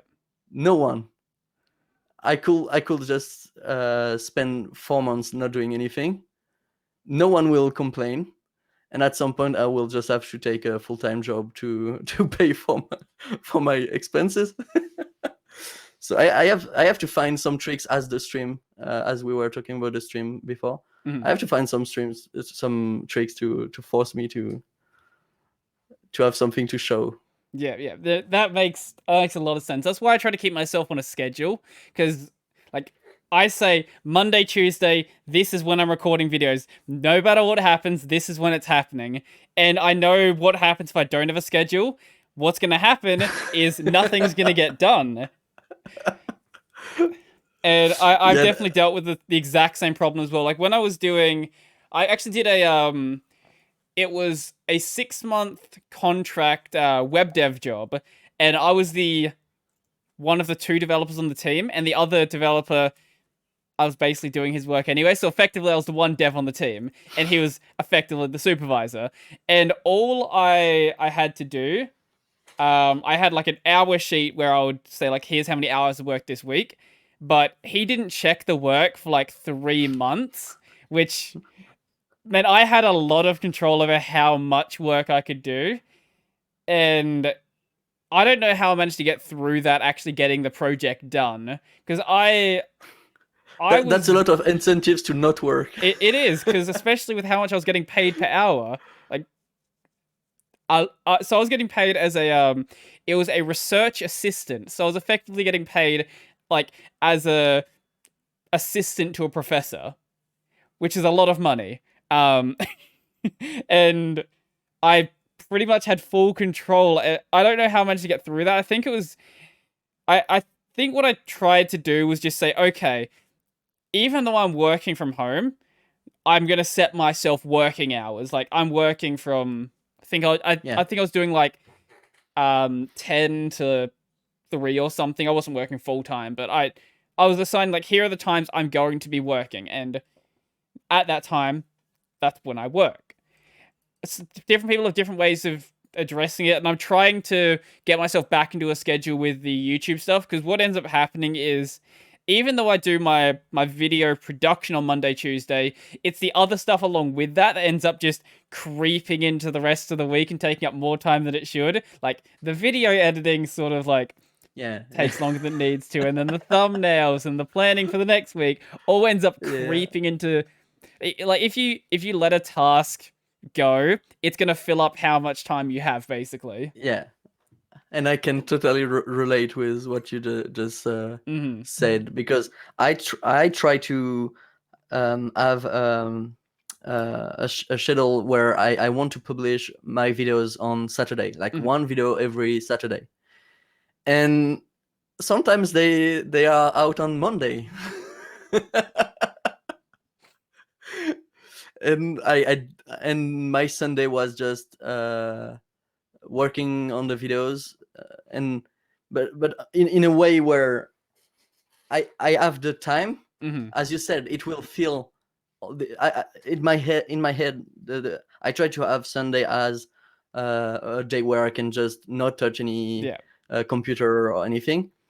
But in my head, I don't have the feeling like it's not free time. I don't have the feeling like it's sometime I should make sure to have. So sometimes I just tell myself it's okay, I have tomorrow too. When it's not okay, because the next week is horrible if you don't have some time to breathe. Yeah, I used to do the reason I started doing bulk videos is because I used to record 7 videos a week, 1 a day, and that was a not a fun way to do it, because then like I would come up to a weekend where I needed to go do something, and then I would suddenly have to record 3 videos just before the weekend, and it's like, oh, what am I doing? So I was just so it's just easier to try to cram it up as much as possible. Now I'm trying to sort of another problem I have is like you. It's if I have time off, I feel like I should be working. It's like this, even though it's free time, it's free time that I could be using for something else. Like I could be planning something, I could be doing community engagement, I could be doing this, could be doing that. When what I should be doing is just taking the time off, resetting, so the next week's gonna go well. Exactly. So, one other thing I wanted to talk about was the OBS video you did back in November. Wow, that happened a while ago. That OBS video was actually pretty cool. Yeah. Nice. And as soon as I saw that video, I started messing around with some of the settings as well, and that was pretty cool what you could actually do with it. So for people who haven't seen the video, just give them a quick rundown of what was actually happening here. Okay, so as there we have to use video calls because of the all COVID-19 thing. I started just using video calls with my friend. The thing is, I cannot use my webcam directly in Discord for some reason. So I'm using OBS to be being able to window capture and share my window capture of my webcam to my friend. So that's that's the kind of crazy setup you can find on Linux. But anyways, I was using OBS, and for some reason I started having feedback loop, when your screen is directly captured, and in your screen you have the capture of your screen. So it can create crazy stuff. And when I started going full screen with my window capture, then there's where things started to get crazy, because that meant that you could have filters in OBS being repeated again and again and again in a way that they affect also other pixels Mhm. around each pixel affect other pixel around them, and basically you're creating a cellular automaton. But basically, that's what you're a really complicated cellular automaton, Mhm. and that was crazy and really funny to play around. And I had to share it because the visual you get from that is pretty trippy, and it's so easy to get. Like anyone with a computer and a OBS could get that working, and by default, it's using like graphical stuff. So Mhm. it's like if you had a really optimal cellular automaton because it's using all the graphical It's computing. it's lightning fast. Like if you try to render this in something like Blender, Yeah. it would it would be horrible. But this is just yeah OBS trying to record basically itself, and Yeah. yeah, it's I couldn't get anything as cool as some of the ones you had in here, but there's definitely some pretty awesome ones you've got. We stayed, but basically we stayed like 2 hours playing around with Okay, I that. didn't do it for 2 hours. I did it for like 20 minutes. Maybe that's why.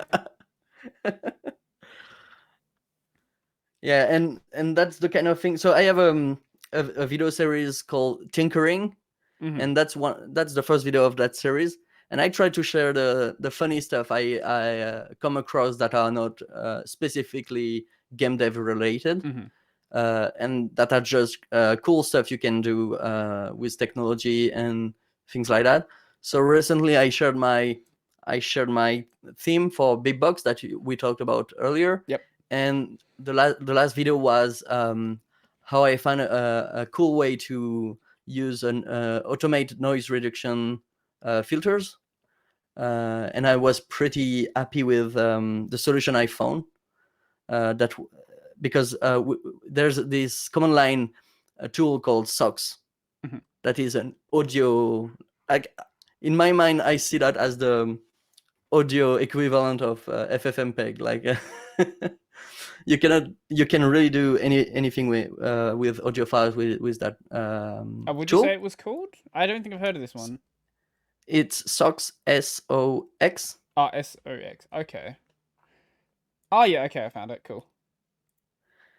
Yeah, it's really you have so it's a command line tool. You have a big feature set Hmm. where you can really do anything you want, like merge clips, apply filters, things like that.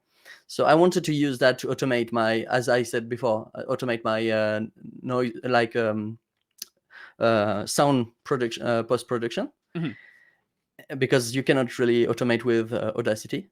Uh, so there's a noise reduction filter in SOX, Hmm. but you have to create a noise profile. So you have to select a part of the file where there's silence Hmm. to apply the noise reduction, to create the noise profile. And then you have to apply the noise reduction filter. But there is two issue if you want to automate that. The first one is you have to find the part where there's noise. Hmm.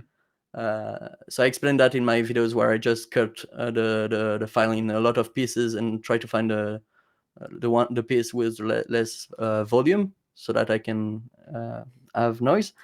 And then the other issue was the noise filtering was adding a lot of artifacts in the sound. Hmm. And I found a way to get rid of the artifacts by isolating the artifacts and applying the noise filter on the part.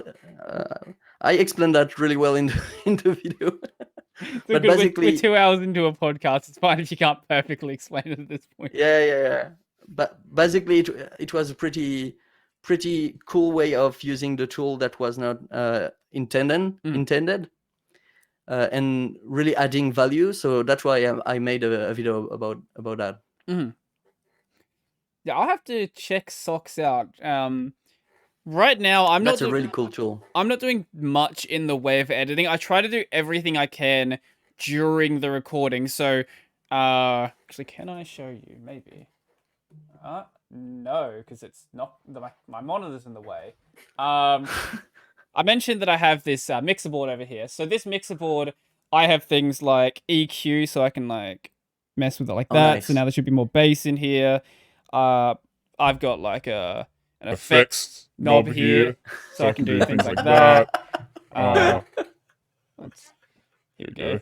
That one. Now it should be really echoey.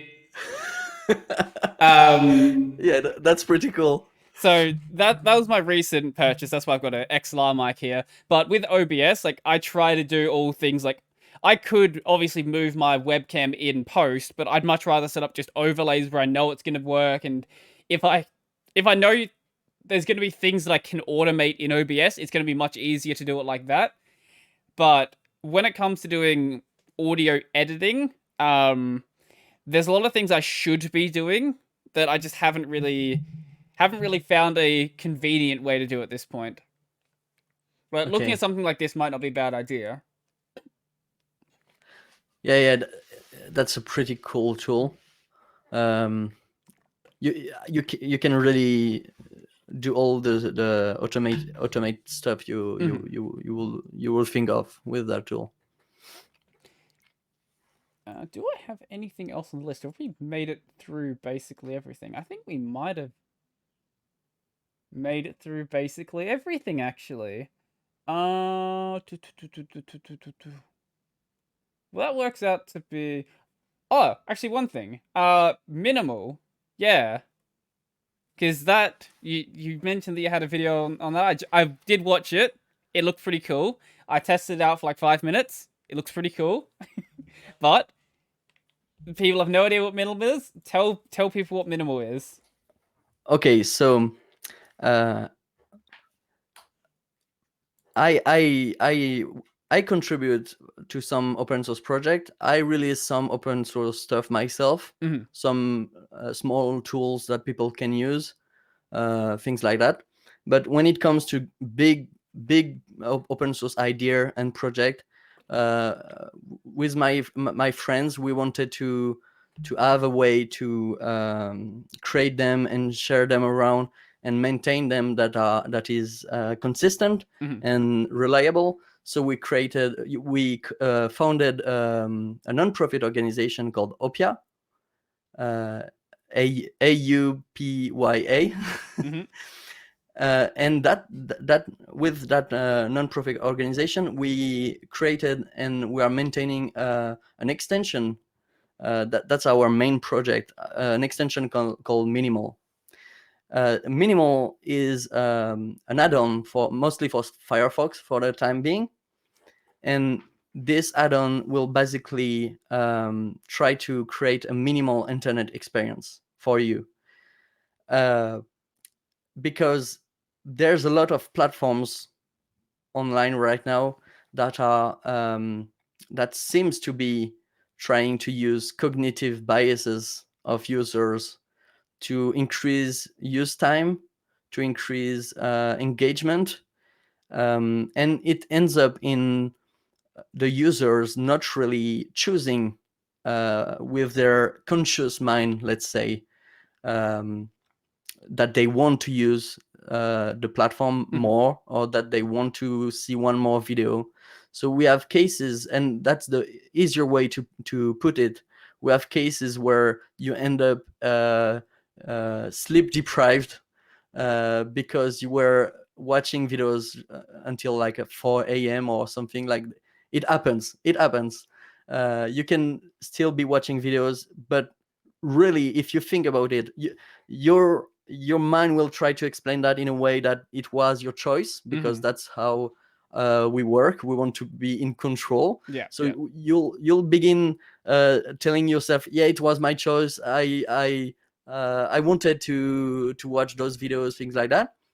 The fact is, no one would make the decision to stay up until like 2 a.m. watching videos consciously. Like if you ask someone the question where their mind is clear, you say, would you prefer to watch a useless video that you never plan to watch until 2 a.m. or not? People will prefer just going to bed or doing something else. The thing is, the choices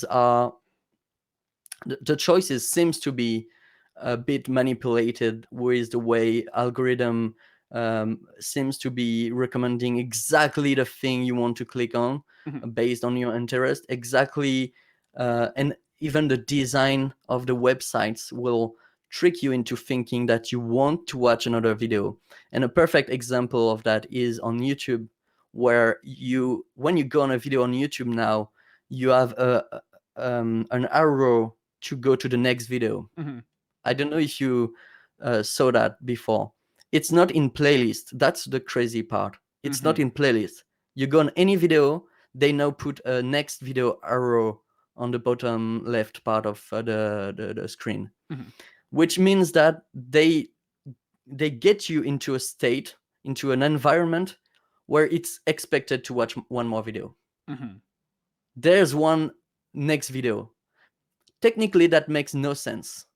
Like you went on that page to watch this video. That makes no sense that there is a next video. The concept of next video is totally made up, because there's no relation with the videos that will make sense that this is supposed to be the next one. They are creating an environment where you're beginning to accept, even when you just click on the first video, you're beginning to accept in your mind that there will be a next one. And when you end the video, there will be a loading screen where there will be the autoplay feature, where you have, technically, you don't have the choice. If you do nothing, it will go to the next video. But the way they trick you is they will ask you, do you want to play the next video?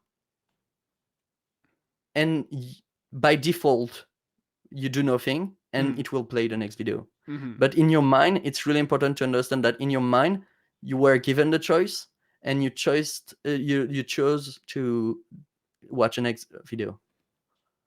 But in fact, the way it's designed did not let you really choose. It was biased. Because if they just display two buttons, do you want to watch a next video? Yes, no. And already this is biased, because you are not supposed to ask that question. That question in itself is already giving you the possibility to watch another video when maybe you don't want to even ask yourself this question.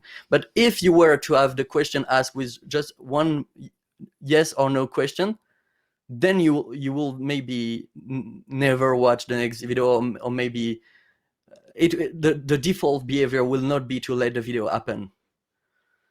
So I tried to give example to show how persuasive designs could work, and they are everywhere. You can find them everywhere. What's pretty difficult is you can find them everywhere, but it's hard to begin to search for them, because they are using cognitive biases, which are ways, already things that we cannot understand. We are not conscious of them. So it's not like, for instance, big pop-ups where you know that something's happening. It's tricky little details in the design of the website that are really changing the way you are using them. For instance, cookies agreement, where there is never a no button. Never. You are on this website. Do you want the cookies? Accept all is the only button sometimes. And then you have to find the little links, no more. And then you have to click on this link. And then you have to, and then on there, it will open a page where there's another button, accept all. big red button, accept all. And then you have to scroll down and click, choose the selected options, or something like that. I can see you're very passionate about this. Anyways, minimal is extension for your browser that is supposed to try to adapt some of those designs, some of the CSS styles, some of the scripts, so that you can have a more minimal experience of internet. It's an ongoing work. Like it will never be really done, because we always have to adapt and to YouTube's always going to redesign their website and break everything. and always have to add new website supported, things like that. But it already works pretty well. It has a lot of benefits for you, being a clearer mind first, because you really, when you go watch a video, you really feel like it was your decision, Mhm. and you don't feel tricked into watching a video. Then it can give you more time, because it will prevent you from falling into one of the trap that will make you spend like 2 hours without any reason. Mhm. And a last benefit is energy consumption. If you just, instead of watching the next video, if you just do something else, like turn off your computer and go to bed, for instance, you're not even using the website. You're not even using all the server and connections between the two computers, things like that. So Mhm. even 2 hours of watch time, like useless watch time, is a lot of energy spent without any reason. Mhm. Yeah, I've definitely fallen into the trap where I'm like, hey, here's this video. Click, click, click, click, click. And then I realize, oh, it's been like an hour now. I was gonna go do anything else today. Yeah, and you train the algorithm while doing that, and Mm-hmm. next time it will be way more performant in finding a video you might want to watch. Mm-hmm. It's actually gotten really, really good lately. Like it can sort of identify when something is, I guess, similar to a trend that you're already into, and then when that happens, you just get flooded with videos that fit that. Like one Yeah, thing, I don't even know why I've been watching them. There's a channel called what's his name? Dark Viper AU. He makes GTA 5 videos. I've never played GTA 5, but they're like 40 seconds long and they're very easy to watch. You just yeah, click 40 seconds here, 40 seconds here. 10 later you realize you've wasted a bunch of time. yeah, and I don't know if you figured that out, but they are recommending things you already watched a lot, Mhm. but things you are willing to rewatch. Mhm. So I find myself, if I'm not using minimal, I find myself just watching again a video I already watched, because it, and that makes no sense. Like Yeah. there's so many content on YouTube. If I want to watch something, I should have something suggested that is a new content. There are some But exceptions where that actually does make sense. Like if it's some like tutorial content, there is reason why you may want to rewatch that. But if it's just some random video where it's sort of just a time yeah, wasty video, why would I want to rewatch that? I'm not. But they know you will rewatch it, and that's why it's being recommended.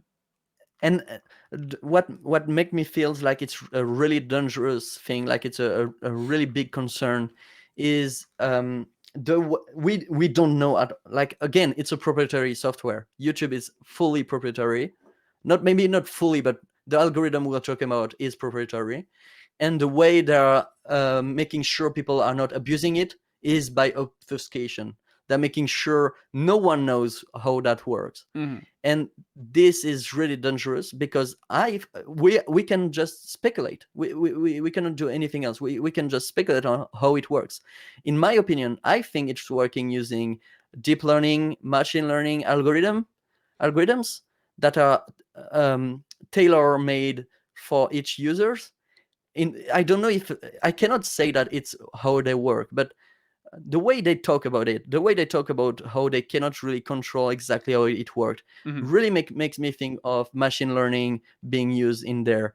And the really big issue with machine learning is you don't choose how it will work.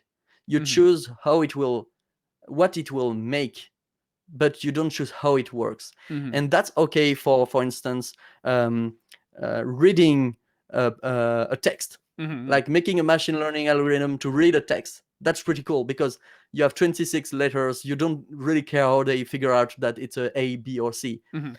The thing is, in YouTube, we don't know how it works, but if they are trying to optimize the number of like the length, the watch time, because that seems like that they want to make that a bigger number in all their promotional content, all their guides to creators. It seems like watch time is the thing they want to be optimized. Yep.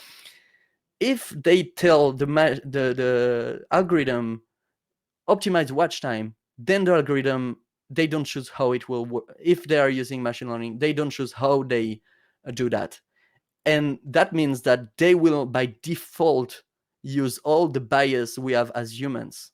By default, it's not like it's not like some people will say that it's a misalignment, it's not what was intended. By default, the way they will optimize that number is by using all the possible things that increase the value, and but it's the all our cognitive biases as humans. And that's where it's dangerous. That's what maybe we can only speculate again, but that could be the cause of micro bubbles of information where people all get all the stuff that will make their brain ticks, and they will be stuck inside of a bubble of information that they are willing to watch. And maybe when we had the TV, we were forced to watch the news, for instance, at a given time, and most of the people will watch the same channel because there was not that many channel, and we have a common basis. Like, it was not good information for the most part, but at least we could have a basis for the discussion. Now those people, if the algorithm tries to show them the mainstream information, then it will show up as bad numbers for the algorithm, and it will trigger, like, it will give the incentive to the algorithm to stop giving them that news. So I think that's pretty dangerous. It's a slippery slope. Yes. Well, we have been going for 2 hours and 21 minutes, and I think we've actually hit on all of the topics now, which that works about that. Yeah, I'm fine with that. That works just fine. Usually what I do at the end of the podcast is give some channel that you think deserves a bit more attention, just a bit of a shout out. No one watches the end of this, so basically just someone you enjoy that I should probably check out. Okay. And I never prepare anyone for this, so if you haven't got anyone off the top of your head, that's perfectly normal. I don't know if you'll be able to take be in touch with them, but there's this movement. There's this movement called One Army. Army. Do you know about that? Doesn't ring a bell. No. They are leading the movement called Precious Plastic. This is a movement where they are open sourcing the plans to make machines to recycle plastic on your own. So they're open sourcing the plans for really great machines that you could create with everyday, like things you could find at your local store. Yeah. And so people are coming together in this community called One Army for the Precious Plastic project. And all over the world, people are creating some workshops where you from your recycling plastic. So that's pretty cool. They have a lot of projects, and what's funny that they really work as like an open source software would work. They open source all their plans. There are multiple revisions, communities working and sharing the progress on their side. So that's pretty interesting to see one project like that being a step forward into the real world, because we are a lot in our little bubble on the computer. But it's funny to see that the mentality that we like so much in software can exist for hardware and is being used to make global movements work as they are working for software. And so have an actual like physical impact on on the world. Well, that's So a far more serious recommendation than we normally get on this show. But hey, that works. so the main person is called Dave Hackens, but their channel was recently renamed to be called One Army. Mm-hmm. And yeah, I recommend everyone to check out this project. That's pretty. I can only respect that that project. That's pretty Awesome. amazing. Okay, so where can people find you?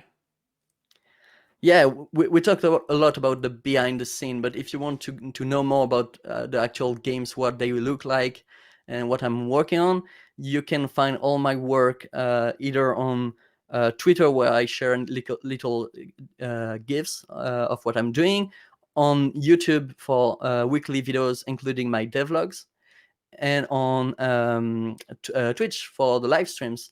And you can find me at Team Krief on all those platforms. And if you really want an easy way to find me, I have a URL called links.teamkrief.com, where I have all the like, it's like a link tree, Yeah. all the links there. So yeah, you can find me there. I like it. Consistent marketing. I need to work on that. The problem is that my name's been taken in a couple of places.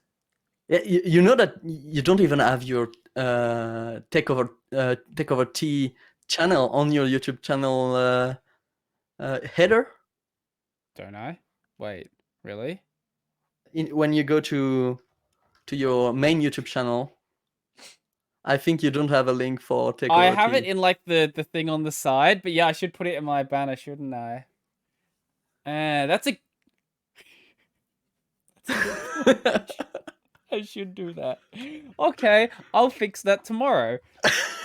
Maybe I'll probably forget. I will fix this when I go back to edit this and remember that you said this. Yeah. That's cool. So there'll be links to all of your things in the description down below. If there's anything else that you want me to mention, just DM me on Twitter. I'll add it back in there. Okay, cool. Shit, I don't know why I ever DM'd you on Twitter. I follow you on Mastodon as well. Yeah. No, that was pretty telling. Like that's pretty interesting that we are both on Mastodon and we still end up talking by default to each other using Twitter. And that's what I was talking about earlier with how advertisements will really get into your head. Like, I need to talk to that person. Oh yeah, I'm using Twitter by default without even, you know what I mean? Mm-hmm. You're not even second guessing yourself, because that's the way you usually do things. So and they have a good marketing team. Yeah, if Twitter's good at one thing, it's good at stealing all of your time. and showing you people that are making better stuff than you. Yeah. Well, hey, if you use that as like some motivation to make better content, then that's not all bad. Yeah. Okay, cool. As for me, before we go, I would like to thank my supporters. So okay, it's not showing on the screen. Cool. A special thank you to Chris, Joachim, Donald, Michael, Andrew, Nathan, David Monster, Will, Brennan, Chico Bento, Jamie, Joseph, Mitchell, Peter D, Tony Sushar, and all of the $2 supporters. If you'd like to go support my work, them links in the description. This podcast, if you're listening to the audio version, the video version is on YouTube, Odyssey, and I think it's on like Facebook and stuff. You have a Facebook account. It just automatically goes there. I don't know how many people are looking for. I literally never check it. So if you post a comment there, I won't read it. If you're listening to or you're watching the video version, the audio version, if you go on a podcast platform, it's probably there. If it's not there, just shoot me a DM and I'll make it be there. Main channel, places, YouTube, Odyssey, other places, I think. I don't know. Facebook, I think. Dailymotion, maybe. Utreon, yeah, it's on Utreon as well. I don't know. You'll find it places. And if it's not there, once again, hit me a DM and it will probably be there. Cool. Okay, it is 10 p.m. here. That actually finished at a pretty good time. I've got another podcast next week with someone from Europe, and luckily they also were happy to do it in the morning because I don't want to. I did a Europe episode once with Hex DSL. I was awake at 4 in the morning. That was not fun. But I like it when you guys are happy to to talk in the morning Yeah. because time zones are It, fun. it was a pleasure to be here and to talk about all those really interesting subjects. It's cool to have places to talk about that. So that's really nice. Thanks. Awesome. Yeah. No worries, man. You're always welcome to come back on if you have anything else you want to talk about Cool. when you're getting ready to release the game. If you want to advertise it and come on the podcast and talk about it, that more than happy to do that. Uh, Noted. I will definitely be I'll definitely be trying it out when that becomes a thing. Because it Cool, looks like a nice. lot of fun. Maybe I'll do some streams of it or something. Yeah, that could be really cool. Thank you very much. No worries. Cool. So I'll give you the final word. How do you want to sign off? Try to have a nice day. Positive words to end it on. I like that. See you guys later. See you.